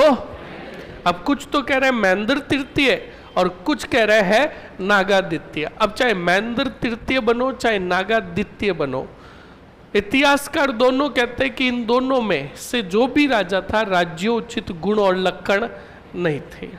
भीलों पर ये अत्याचार करते थे। एक दिन जंगल में शिकार करने के लिए गए तो बिल्कुल भीलों ने ही पकड़कर इनको मौत के घाट उतार दिया। जब नागादित्य या महेंद्र तृतीय को मौत के घाट उतार दिया गया था तब इनका छोटा सा पुत्र था 3 वर्ष का, कालभोज। कौन था? बोलो। कालभोज के, अब कालभोज का क्या करे तो सुनना। नागादित्य या महेंद्र तृतीय की जो रानी थी ना, उस रानी ने कहा कि मेरे पुत्र को पहुंचा दो नागदा। कहाँ पहुंचा दो? जहाँ कमलावती के वंशज रहता है, कमलावती के कुल के रहता है, और वहां कमलावती के कुल के ब्राह्मणों को ले जाकर मेरे पुत्र को दे दो, वही मेरे पुत्र का क्या करेंगे, पालन पोषण, और मैं तो अपने पति के पीछे क्या होंगी, सती। तो अब बताओ काल भोज को कहाँ लेकर आ गए, नागदा के ब्राह्मणों को दे दिया। अब नागदा के ब्राह्मणों ने बिल्कुल कहा कि हम इस बच्चे का क्या करेंगे, पालन पोषण करेंगे, हम इसको शिक्षा भी दे देंगे और साथ में ये हमारा छोटा मोटा काम भी कर लेगा। तो सुनो, 2 सेशन चलते थे, जैसे आपकी 2 शिफ्ट चलती है, सुबह 7 से 12:30 और 2 से 8। वैसे ही स्टूडेंट ब्राह्मणों ने क्या किया, उस काल भोज को सुबह 7 से लेकर 12 बजे तक तो शिक्षा देते उसे, ज्ञान की प्राप्ति, और फिर 12:30 बजे के बाद उसे जंगलों में भेज देते, अपने जानवरों को देकर, गाय भैंसे वगैरह देकर के जाओ, इनको चरा कर लेकर आ जाओ। तो सुनो और समझो, काल भोज बिल्कुल जाता जंगल के अंदर और जानवरों को चराता। किनको चराता, हाँ जानवरों को। अब तो अच्छा लग रहा है बहुत, लाइटें कटी रहने दो, कटी रहने दो, अच्छा लग रहा है? पर कैमरे में मैं इतना काला कैसे दिख रहा हूं?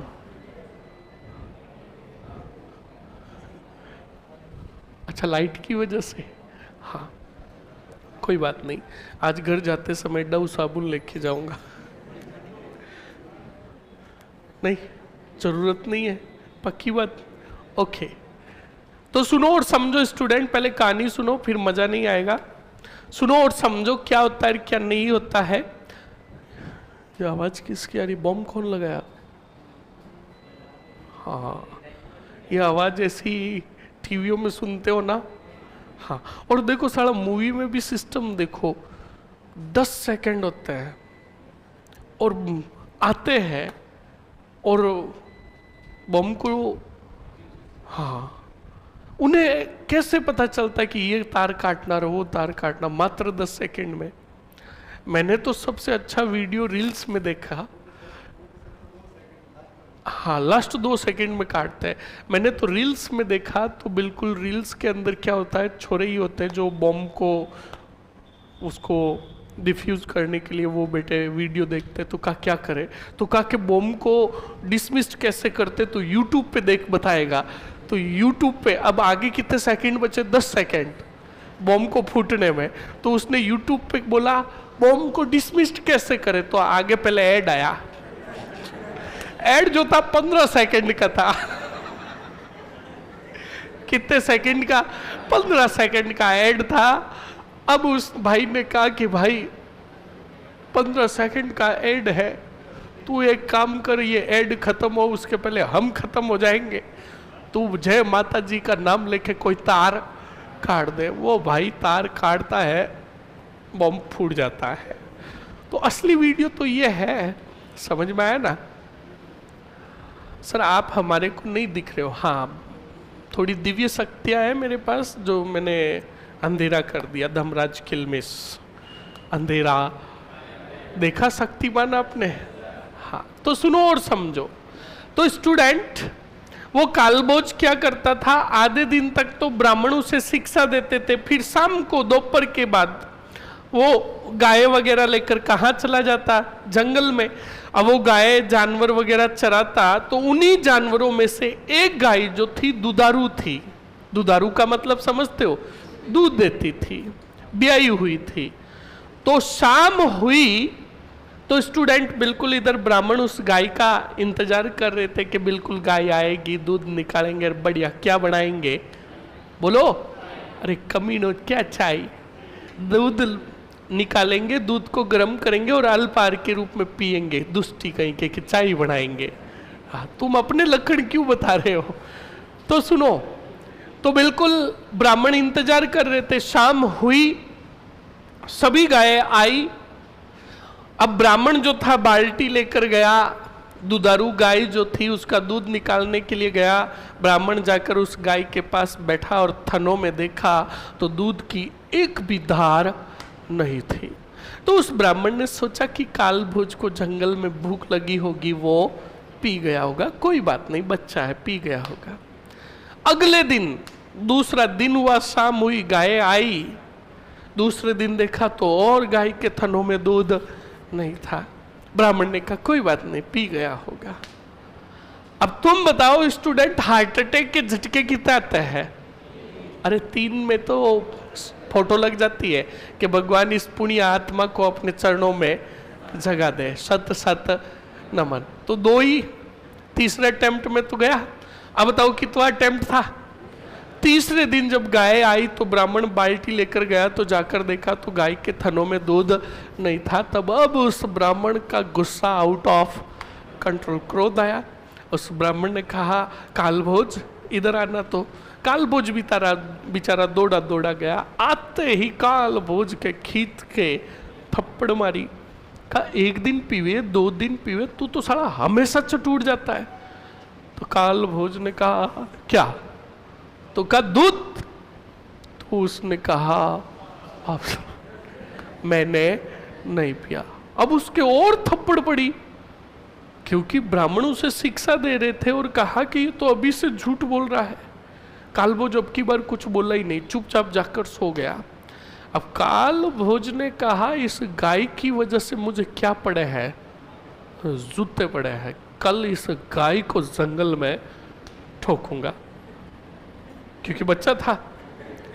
हाँ, पर सुनो, पर उसने सोचा बाद में कि इस गाय का किसी न किसी ने तो क्या निकाला है, क्यों नहीं दूध निकालने वाले को ब्याज और सूद समेत ठोकूं। अगले दिन सुबह 4 बजे वो सब जानवरों को खोलकर जंगल में ले गया। अब कौन सा जानवर, कौन सी गाय किधर जाए, कोई लेना देना नहीं। वो 360 डिग्री से घूर रहा था किसको? और 360 डिग्री कैसे होता है आपको पता है? एकदम पूरा गोल राउंडिंग, मतलब एक पेड़ पर सो गया। कौन?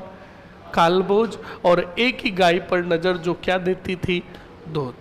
और कॉन्सेंट्रेट इतना खतरनाक था कि दूसरी गाय किधर जाए कोई लेना देना नहीं। मच्छर खा जाता तो ऐसे देखता ही नहीं, मच्छर को ऐसे ही मार देता। और गाय पर नजर। शाम हुई, सभी गाय गोधूली वेला हुई, सभी गाय अपने किधर रवाना हुई बताओ? बोलो, अरे बोलो। हाँ, घरों की तरफ रवाना हुई। वो एक गाय अभी भी जंगल में चल रही थी। अब स्टूडेंट, अंधेरा थोड़ा थोड़ा होने लगा तो वो गाय ने चलना प्रारंभ किया। कालभोज भी उस वृक्ष से उतरा और उस गाय के पीछे पीछे चला। गाय चलती गई, उसके पीछे कौन चलता गया? कालभोज। आप में से मुझे कौन बताएगा वो गाय कहाँ गई? जिसने कहानी अच्छे से सुनी है वो बता देगा। जिसने कहानी अच्छे से सुनी नहीं, बस सुन रहे थे, उनको पता ही नहीं चलेगा। कौन बताएगा ये गाय कहाँ गई थी? पूरे हाथ खड़े करो जिनको आ रहा है। बहुत बढ़िया, बहुत बढ़िया। ये गाय कहाँ गई थी? कौन बताएगा? छोटी बताओ। बैठो। और कोई? और कोई? ये गाय कहाँ गई? 1 2। ये गाय कहाँ गई? बाड़े में? हाँ, कौन बताएगा रे? छोड़ियो, मैं से पूछता। खड़ी हो? हाँ, दोनों खड़ी हो तुम। हाँ, दोनों खड़ी हो। हाँ, दोनों सोचकर उत्तर दे दो। पूछ लो कि क्या उत्तर देना। गाय कहाँ गई? कहाँ गई? क्या था वहां? क्या? तो वो हाथ खड़ा क्यों नहीं किया है? सोच रहे थे। क्या सोच रहे थे? बड़े गजब के हो। बैठ जाओ। बिल्कुल सही है। कौन सी गुफा में गई? अरे बोलो। और उसी मलिया गुफा में याद करो पुष्पावती ने स्थापित किया था एक क्या? हाँ, और वास्तविक रूप से बिल्कुल वो कालभोज दूध नहीं पी रहा था।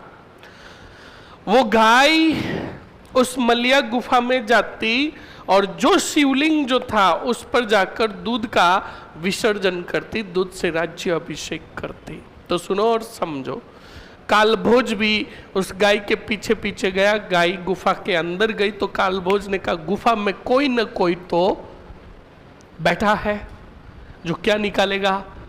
तो बिल्कुल तलवार और तीर और बाण तो पास में रहते ही रहते थे, एक लठ ले लिया किसने, कालभोज ने। गुफा में गया, आगे देखा तो गाय अपने थनों में से दूध का विसर्जन कर रही थी। तो कालभोज डर गया, कहा ये क्या हो रहा है, और वहां से लट छोड़कर ऊपी काकड़ भागा। कौन? अरे बोलो, बीच में। अगर उस टाइम उसके साथ उसेन बोल्ट भी भागता ना तो पीछे रह जाता, इतना फास्ट भागा। कौन? अब एक बात बताओ, क्या जंगल के अंदर रास्ते साफ होते हैं क्या? तो जंगल के अंदर रास्ता जिधर देखा भागा, और कालभोज 3-4 बार उछल कर पड़ा तो खून से लथपथ हो गया। कौन? अब उधर सभी गायें पहुंच गई कहां? ब्राह्मणों के पास, नागदा में। अब ब्राह्मणों ने नोटिस किया सभी गायें आ गई, एक दुधारू गाय और वो कालभोज नहीं आया। तो सब ब्राह्मणों ने उस ब्राह्मण को कहा कल तूने उसको ठोका कालभोज को। कहा तो कहा आज वो गाय लेकर ही भाग गया। समझ में आया ना? तो ऐसा काम तुम कभी नहीं करे। मेरे को भी 10वीं तक गाय भैंसे चराने के लिए मम्मी भेजती थी संडे को।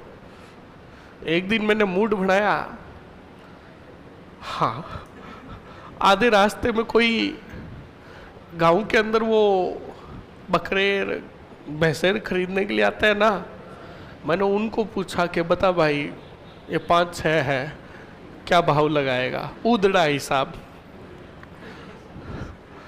तो उसने कहा 3 लाख रुपए। मैंने कहा मुझे देनी नहीं थी, उसके मजे लेने थे। तो बिल्कुल मैंने कहा 5 लाख रुपए लूंगा। एक गाय नहीं है, ये भैंस नहीं है, ये झोटी है। हाँ हाँ, 1 लाख से 1 रुपया कम नहीं। ये क्यों? ये षड्यंत्र था, सुनते रहो, ये षड्यंत्र था एक। तो बिल्कुल मैंने उसको कहा, उसने कहा नहीं, लास्ट 4.25 लाख रुपए दे दूंगा। देखो भाव बढ़े कि नहीं बढ़े। मैंने कहा 5 लाख से फूटी कोड़ी भी कम नहीं। तो उसने कहा लेनी नहीं। तो मैंने कहा देनी किसको है, जा। अब वो घर पे गया, 2 दिन बाद वही पैसे मेरे घर पे बंधी हुई थी। तो मेरी मम्मी ने कहा साहब 5 लाख में हो दो एड़ो बेथा कर बच्चा गटबैन बुलाओ। मम्मी को पता चल गया छोरे के इरादे। नहीं, उस दिन के बाद मेरे को कभी गाय भैंसे चराने के लिए भेजा ही नहीं। ये एक षड्यंत्र था। समझ में आया ना? तो मास्टर माइंड रखा करो, काम से बचना है तो थोड़ा दिमाग भी लगाया करो। मम्मी को पता चल गया ये कभी भी हल्ले लगा सकता है, और मैंने मम्मी को कहा ये तो 5 लाख है, मैं 2.5 लाख में ही बेच दूंगा। उस दिन के बाद मैंने भैंसे कभी ज्यादा चराई। घर वालों ने 3-4 भैंसे और खरीद ली, कहा तू अब संडे को यही काम करेगा। तो ऐसे ही सुनो स्टूडेंट, कालभोज जब भागकर आया तो ब्राह्मणों ने देखा तो खून से लथपथ था।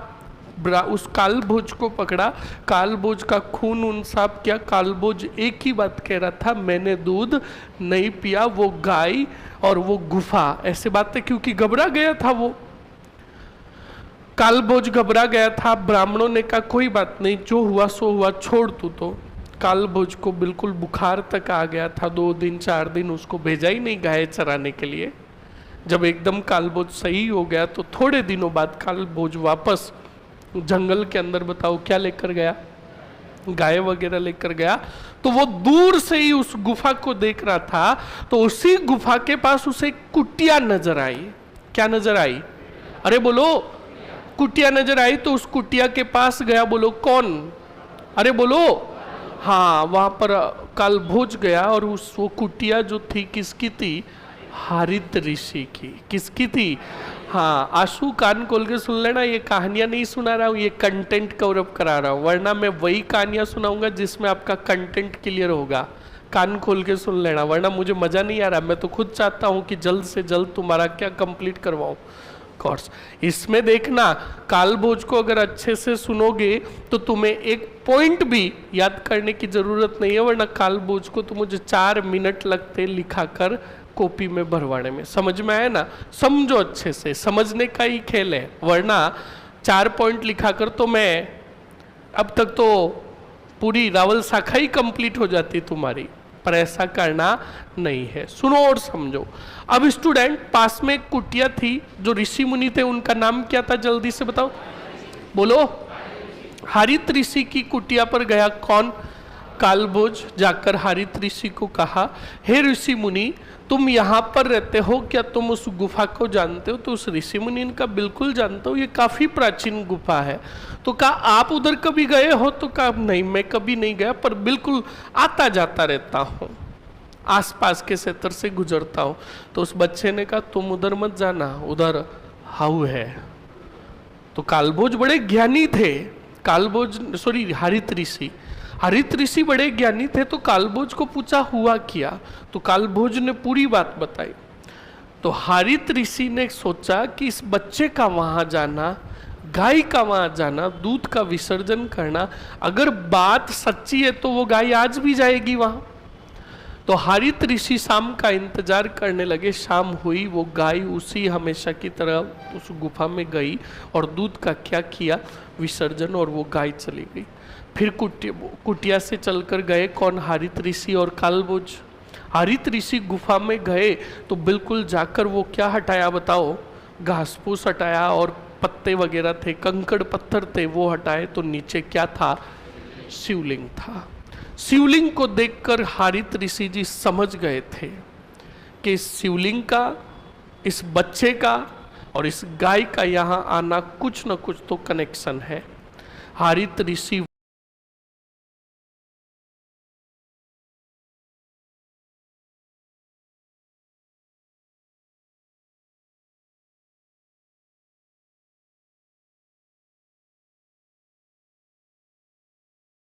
कितने वर्षों तक?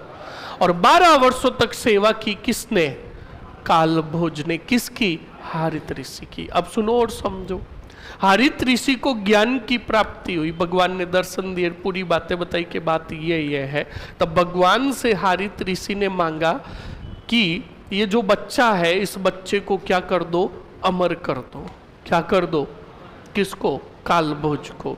तो बिल्कुल भगवान ने कहा, ये एक ही शर्त पर अमर होगा हरित ऋषि, जिस दिन तुम अपना पीक का मतलब थूक उस बच्चे के मुंह में यानी थूक दोगे, तो वो बच्चे के शरीर में पीक जाकर अमृत बन जाएगा। क्या बन जाएगा? अमृत। और वो बच्चा क्या हो जाएगा? अमर। ये बात किसने कही रे? बोलो। भगवान ने किसको कही? हरित ऋषि को। अब स्टूडेंट और भी बातें बताई। हरित ऋषि ने और भी उस बच्चे के लिए कहा कि इस बच्चे के लिए संपूर्ण मेवाड़ नाम करो। तो भगवान ने कहा, तथास्तु, पर इसके लिए तुम्हें कुछ काम करने होंगे। का क्या काम करने होंगे? का ये काम करने होंगे। ये काम मैं आगे बताऊंगा, क्या मांगा और क्या नहीं मांगा। अब सुनो और समझो। हरित ऋषि के दिन बीतते गए, बूढ़े हो गए हरित ऋषि, दुनिया छोड़कर जाने वाले थे, पर कभी उन्हें ऐसा मौका ही नहीं मिला कि वो थूक दे और वो पीक जो है किसके शरीर में चला जाए? बोलो। हाँ, तो आप सुनो और समझो। वो हरित ऋषि मुनि जब दुनिया छोड़कर जाने वाले थे, तब उन्होंने बुलाया किसको? कालभोज को। और कालभोज को कहा, बिना सवाल जवाब किए अपने घुटनों के बल बैठो और अपना मुंह खोलो। तो बिल्कुल कालभोज बैठा, हरित ऋषि ऐसे झुककर उसके मुंह में थूकने लगे, पीक थूकने लगे। तभी कालभोज को घिन आ गई, वो ऐसे पीछे हो गया, तो पीक जो था जमीन पर जाकर गिर गया। तो कालभोज को कहा, हरित ऋषि ने कहा, अरे मूर्ख, तूने ये क्या किया? अगर ये पीक तेरे शरीर में चला जाता तो तू आज क्या हो जाता? अमर हो जाता। तो कालभोज ने कहा, लो अब थूक दो। तो कहा, अब कुछ भी होने वाला नहीं है। कालभोज ने कहा कि नहीं, मुझे तो अमर होना है अब। तो कहा अब कुछ भी नहीं होने वाला, मेरी बातें जो मैं कहूं अच्छे से सुन। का क्या? का नंबर फर्स्ट, उस शिवलिंग, उस गुफा के स्थान पर तो भगवान का मंदिर बनाएगा और वो मंदिर कहलाएगा एक लिंग जी का मंदिर। कौन सा? बोलो। तो उस कालभोज ने कहा रुको हारित ऋषि जी रुको, गुरु जी रुको, मेरे पास फूटी कोड़ी नहीं मंदिर बनाएगा। तो कहा कि जब तू उस गुफा के आसपास नींवे खोदेगा, काम करेगा, तब वहीं से तुझे अथाह भंडार क्या मिलेगा? खजाना मिलेगा। उसी खजाने से मंदिर बनाना, उसी खजाने से अपनी सेना संगठित करना और आसपास के पूरे क्षेत्र पर अधिकार कर लेना। और यही चीजें मांगी थी किससे? भगवान से। किसने? हरित ऋषि ने। कहा कि इस कालभोज को संपूर्ण मेवाड़ दो। तो बिल्कुल भगवान ने कहा मिलेगा, पर तुम्हें उसके लिए एक लिंग जी का क्या बनवाना होगा? मंदिर बनाना होगा। समझ में आया कि नहीं आया? तो बताओ ये बातें पूरी किसको बताई? हारित ऋषि ने कालभोज को बताई। और जब हारित ऋषि ने देखा तो कालभोज के पैरों पर जब उन्होंने थूका था तो पीक के कुछ अंश किस पर गिरे? पैरों पर। और जब पैरों पर गिरे स्टूडेंट, तो बिल्कुल याद रखिएगा, हारित ऋषि ने कहा कालभोज को कि कालभोज पीक के कुछ अंश तुम्हारे पैरों पर गिरे हैं, पैरों पर गिरे हैं, जो ये प्रतीत करता है कि तुम्हारा भुजबल इतना खतरनाक होगा कि लोग तुम्हें कालभोज नहीं बप्पा रावल के नाम से जानेंगे। किसके नाम से? अब मैं आपसे सवाल पूछता हूं, आशु सुन लेना कैसे कंटेंट पूरा होता है। बताओ बप्पा रावल का वास्तविक नाम क्या था? कालभोज के गुरु कौन थे? बोलो। हारित ऋषि के कहने पर कालभोज ने कौन सा मंदिर बनवाया? बोलो। बहुत बढ़िया। जो मेवाड़ के गोहिल वंश के क्या थे? बोलो। बहुत बढ़िया। अब जल्दी से बताओ स्टूडेंट, कालभोज को हारित ऋषि ने किसकी उपाधि दी? बोलो। देखो पॉइंट ऑटोमेटिकली याद हो रहे कि नहीं हो रहे? अब सुनो और समझो। अब स्टूडेंट बिल्कुल कहा कि तेरा भुजबल, तेरी ताकत इतनी बड़ी होगी, इतनी ज्यादा होगी कि लोग तुझे कालभोज नहीं, बोलो, बप्पा रावल के नाम से पुकारेंगे। तो अब सुनो, बप्पा रावल के भुजबल के बारे में बताता हूं। बप्पा रावल 6 से 7 फुट की शिव प्रतिमा के सामने आसन मुद्रा में बैठकर पगड़ती मारकर दूध से राज्य अभिषेक करते थे। कितनी? 5 से 6 फुट की शिव प्रतिमा के सामने बैठकर दूध से क्या करते थे? राज्य अभिषेक। ये कितना हाथ है बताओ? कितना हाथ है? अरे 2 नहीं कमीनों, ये पूरा एक ही हाथ है कि 2 हाथ है? ये पूरा कितना हाथ है? एक हाथ। ऐसे ऐसे 36 हाथ। कितने? हाँ 36 हाथ का इनका हाँ धोती था। क्या था? हाँ 36 हाथ के कपड़ों का तो धोतड़ा था इनका। 16 हाथ का कपड़े का इनका दुपट्टा था। क्या था? और 32 मण की इनकी तलवार थी। कितने मण की? एक मण में 40 किलो होता है। अब मल्टीपल कर लो, देख लो, समझ में आया ना? हाँ, वो तलवार छोड़ो, वेट निकालोगे तो काफी जाएगा। अगर वो तलवार हमारे ऊपर रख दे तो हमारा तो अस्तित्व ही खत्म। समझ में आया कि नहीं आया? इस बात को ध्यान रखे। तो ऐसे योद्धा थे कौन? तभी तो कहते हैं इतिहास में उदाहरण ऐसे ही नहीं दिए जाते स्टूडेंट, उनका व्यक्तित्व, उनका भुजबल बड़ा हुआ। तभी तो मेवाड़ के महाराणा प्रताप, राणा कुंभा, राणा हमीर, राणा सांगा और राज सिंह ये कहकर इतराते थे कि हम बप्पा रावल के वंशज हैं। समझ में आया कि नहीं आया?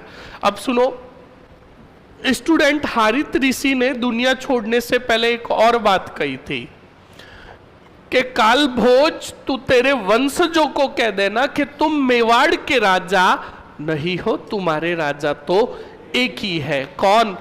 एकलिंगनाथ जी। तुम तो सिर्फ हो तो एकलिंग जी के दीवान हो। क्या हो? अब सुनो, बिल्कुल हारित ऋषि के कहे अनुसार सबसे पहले उन्होंने उसी गुफा के स्थान पर बताओ किसका मंदिर बनवाया? बोलो। फिर धीरे धीरे एकलिंगनाथ जी के मंदिर के चारों तरफ छोटा मोटा गांव बस गया जिसको कहा गया कैलाशपुरी। कौन सा? बोलो। और कैलाशपुरी कहाँ है? उदयपुर में। कहाँ है? बोलो। तो जब भी उदयपुर आप जाओ तो ध्यान रखना, उदयपुर से इधर जोधपुर की तरफ से जाओगे तो उदयपुर के पहले ही ऑन रोड पर कैलाशपुरी आएगा, ध्यान रखिएगा। ओके, तो बिल्कुल स्टूडेंट वही नागदा कैलाशपुरी। तो बिल्कुल मंदिर बहुत अच्छा बना हुआ है और वहीं पर नागदा के अंदर सास बहू का मंदिर भी है, पर वहाँ पर ना तो कोई सास बैठी है ना कोई बहू बैठी है। उस मंदिर का वास्तविक नाम था सहस्त्र बाहु का मंदिर। कौन सा? अब हम राजस्थानियों को सहस्त्र बाहु नाम आता नहीं था। बूढ़ी बूढ़ी डोकरियाँ जाती थी मंदिर में तो उनको पूछा जाता था कहाँ जा रहे हो, तो कहा सहस्त्र बाहु। सहस्त्र बाहु, बीच में से अस्त्र गायब, पीछे बचा सास बहू और नाम ही छप गया सास बहू का मंदिर, वरना वास्तविक नाम क्या है? अब सुनो और समझो। मंदिर बनवाया एकलिंग जी का, और बप्पा रावल और मेवाड़ के राजा कोई भी काम करते तो किसके आशीर्वाद से करते? और एकलिंग जी से जो आशीर्वाद लेते उसे कहा गया, बोलो, आस का लेना। क्या लेना? आस का लेना कहा गया। दूसरी बात सुनो, मंदिर बनाने के बाद उन्होंने अपनी क्या संगठित की बताओ? और कहा जाता है उनकी सेना में 7,65,000 सैनिक थे उस टाइम में। कितने? और उसी सेना से संपूर्ण मेवाड़ पर क्या किया? बोलो।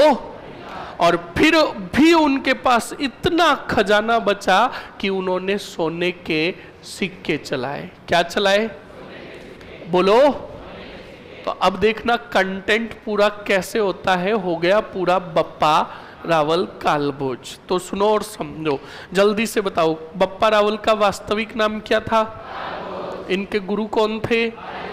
हारित ऋषि ने कालभोज को किसकी उपाधि दी? बोलो। हारित ऋषि के कहने पर बप्पा रावल ने कौन सा मंदिर बनवाया? और मेवाड़ के राणा कोई भी काम करते तो किसका आशीर्वाद लेकर करते? मेवाड़ के राजाओं को एकलिंग जी के क्या कहा गया? अरे बोलो। मेवाड़ में सर्वप्रथम सोने के सिक्के किसने चलाए? अरे बोलो। बोलो। ये देख लो। अब सुनो, बप्पा रावल मेवाड़ से पहली बार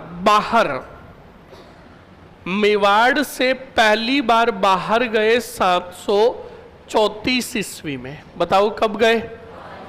कौन से तोड़ गए? और चित्तौड़ में शासक था मान मौर्य। कौन था? इस मान मौर्य को पराजित किया कौन से रावल ने? और बप्पा रावल ने चित्तौड़ को विजित करके अपने मेवाड़ साम्राज्य में मिलाया। कौन से साम्राज्य में? बप्पा रावल के समकालीन गुज्जर प्रतिहार वंश का शासक था नागभट्ट प्रथम। बोलो कौन था? और इस नागभट्ट प्रथम के क्षेत्र पर अटैक हो रहा था किनका? अरे बोलो। बड़ा परेशान हो गया कौन? तब नागभट्ट आया किसके पास? और बप्पा रावल को कहा, हे बप्पा रावल, हमें आपकी क्या चाहिए? सहायता चाहिए। तो कहा कि बताओ किस लिए चाहिए? तो कहा कि अरबी आक्रांता हमारे क्षेत्र पर अटैक करते हैं, जनता को परेशान करते हैं, खजाना लूट कर चले जाते हैं। तो बप्पा रावल ने कहा बिल्कुल लड़ने चलेंगे, हमसे तो सारा कोई लड़ता ही नहीं है। तो अब देखो नागभट्ट और बप्पा रावल मिलकर किन के विरुद्ध लड़ेंगे? बोलो। अब बेचारे नागभट्ट को तो पूरी ताकत लगानी होती थी दुश्मनों को मारने के लिए, और हमारे बप्पा रावल, हाँ, क्योंकि उनकी तलवार कितने मण की थी? 32 मण की तलवार थी। वो तो 32 मण की तलवार अब देख लो लंबी कितनी थी।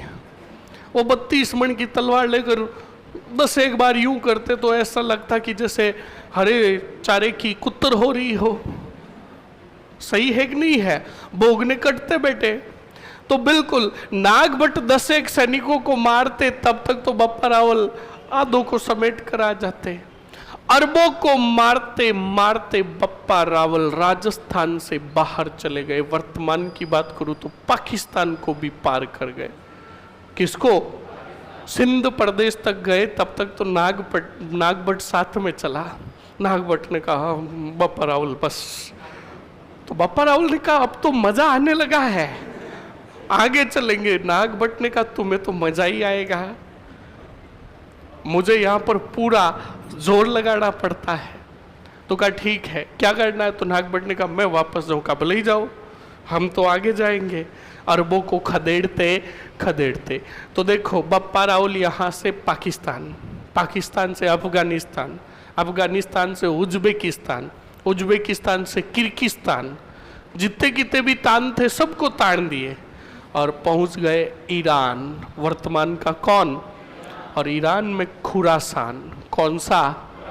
खुरासान के उधर शासक को पता चला कि हिंदुस्तान का कोई योद्धा आ रहा है सेना लेकर, तो खुरासान के शासक ने भी क्या संगठित की? सेना। पर उसने अभी तक बप्पा रावल को देखा नहीं था। अब खुरासान का शासक सेना लेकर गया तो उधर से आते हुए देखा किसको? उसने कहा कुरियानाट। ये तो कौन आए? बप्पा रावल। और खुरासान पर अधिकार हो गया किसका? बोलो।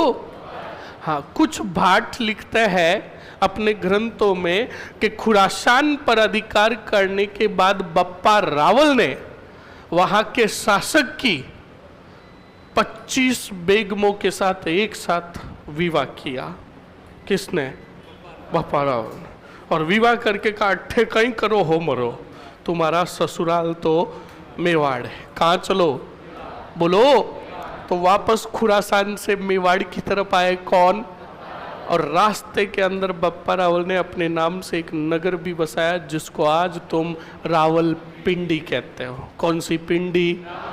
जो कौन से तान में है। और फिर बप्पा रावल आए और कहते हैं कि इन्होंने बाद में अपने जीवन के अंतिम दिनों में संन्यास ग्रहण कर लिया। क्या ग्रहण कर लिया? और नागदा में इनकी क्या हो गई? और आज भी नागदा में इनकी क्या बनी हुई है? समाधि। क्या बनी हुई है? तो ये थे कौन? कौन से रावल? लिखो जल्दी से, लिखो। फर्स्ट एरो निकालकर वास्तविक नाम लिखो। वास्तविक नाम। अब आपके कहानियां खत्म। अब छोटे छोटे राजा आएंगे, कहानी वापस आएगी आपके रावल रतन सिंह के समय। तब तक लिखते रहो। वास्तविक नाम क्या लिखा आपने? बोलो। कालभोज। गुरु लिखो। गुरु कौन थे? हाँ, तो लिखो हरित ऋषि।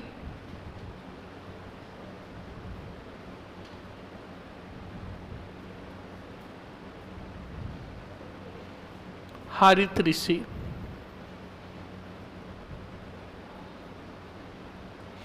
लिख लिया? अब बताओ हरित ऋषि ने कालभोज को किसकी उपाधि दी? तो लिखो हरित ऋषि ने कालभोज को, हरित ऋषि ने कालभोज को, हरित ऋषि ने कालभोज को, हरित ऋषि ने कालभोज को बप्पा रावल की उपाधि प्रदान की। अगले पॉइंट में लिखो, बप्पा रावल ने हरित ऋषि के आशीर्वाद से, हरित ऋषि के आशीर्वाद से, हरित ऋषि के आशीर्वाद से संपूर्ण मेवाड़ पर, संपूर्ण मेवाड़ पर अधिकार किया। संपूर्ण मेवाड़ पर अधिकार किया। लिख लिया? ओके। नेक्स्ट पॉइंट में लिखो, इन्होंने कैलाशपुरी में एकलिंग जी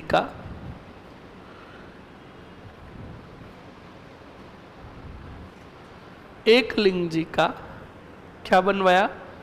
मंदिर बनवाया। लिख लिया?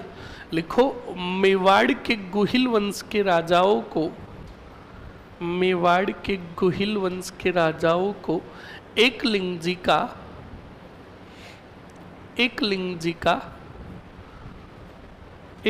के क्या कहा गया? बिल्कुल लिखो, एकलिंग जी के दीवान कहा गया। एकलिंग जी के दीवान कहा गया। लिख लिया? अगले पॉइंट में लिखो,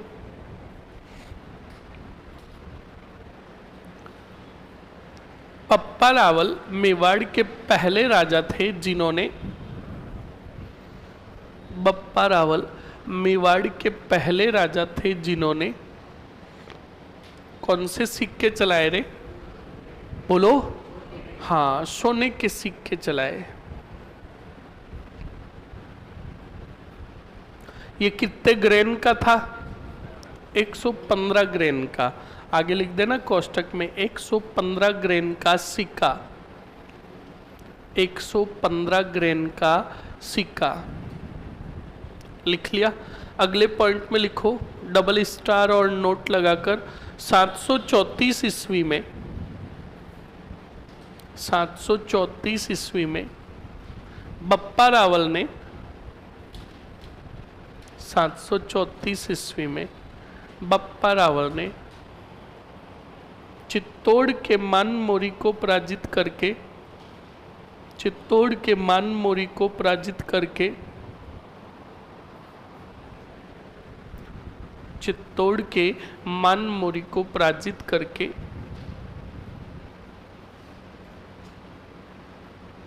कौन से वंश की, सॉरी, मानमोरी को पराजित करके मेवाड़ पर अधिकार किया? चित्तौड़, हाँ, चित्तौड़ पर अधिकार किया।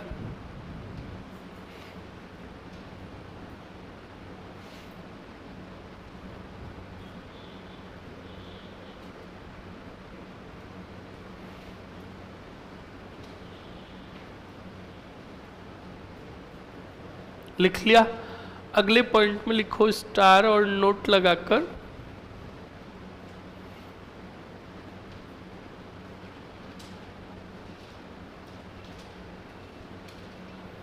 नेक्स्ट लिखो, बप्पा रावल व नागभट्ट ने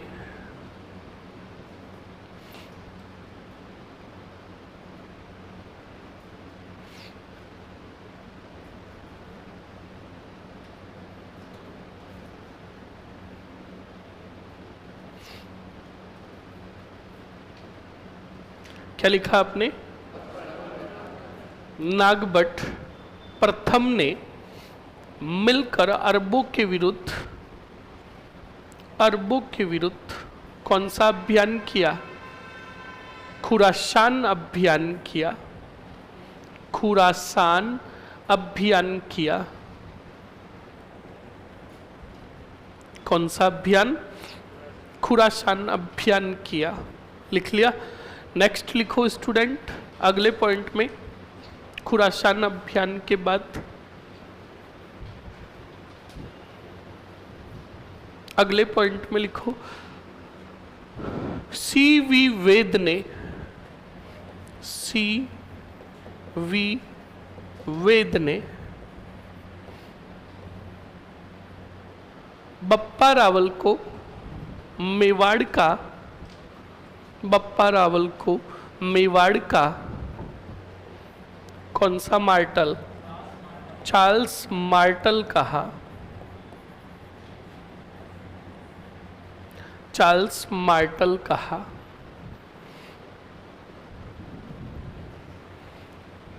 मेवाड़ का क्या कहा? चार्ल्स मार्टल कहा। लिख लिया? लिख लिया ना? नेक्स्ट पॉइंट में आगे बढ़ो स्टूडेंट, और अगले पॉइंट में लिखो, अगले पॉइंट में लिखो, लिखो सीवी वेद आ गया। अगले पॉइंट में लिखो आम्र कवि द्वारा रचित, आम्र कवि द्वारा रचित एक लिंग प्रशस्ति में, एक लिंग प्रशस्ति में बप्पा रावल को संन्यास लेना बताया गया, संन्यास लेना बताया गया तथा इनकी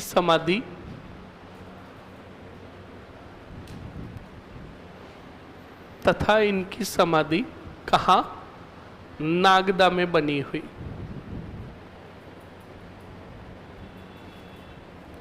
लिख लिया? अरे लिख लिया ना। अगले पॉइंट में लिखो स्टूडेंट, बप्पा रावल को गुहिल वंश का, बप्पा रावल को गुहिल वंश का क्या कहा गया? वास्तविक संस्थापक कहा गया, वास्तविक संस्थापक कहा गया तथा इन्होंने मेवाड़ की राजधानी नागदा को बनाई, तथा इन्होंने मेवाड़ की राजधानी नागदा को बनाई। किसको बनाई? नागदा को।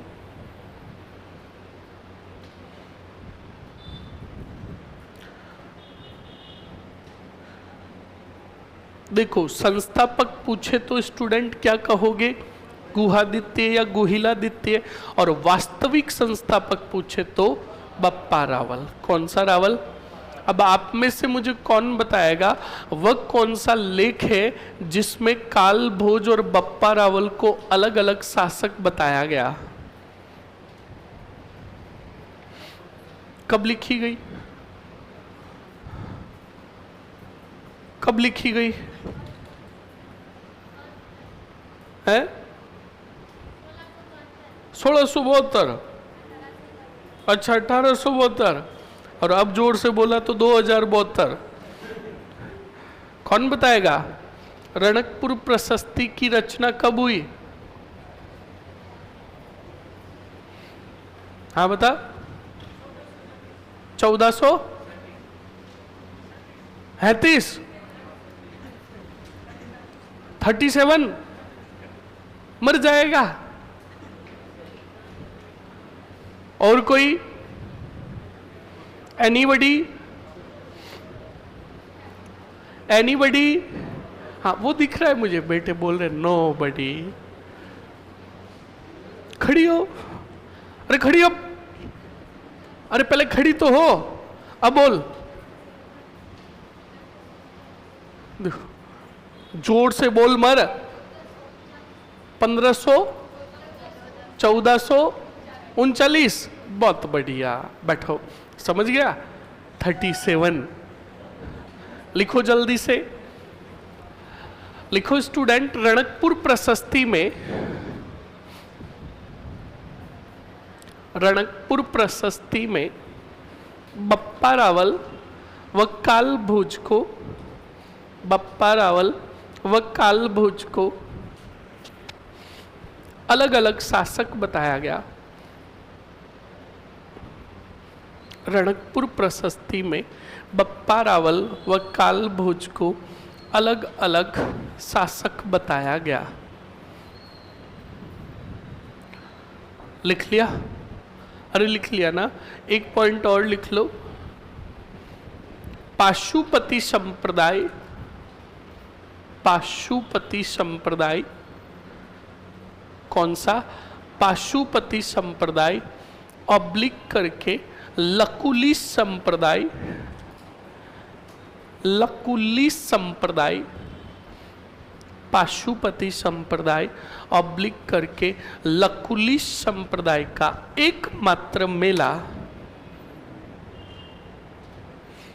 पाशुपति संप्रदाय लकुली संप्रदाय का एकमात्र मेला कहाँ भरता है?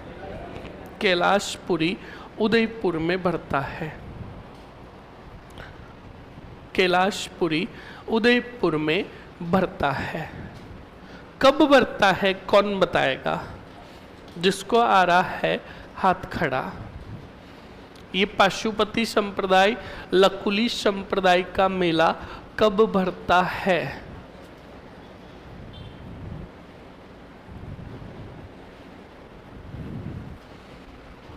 कौन बताएगा?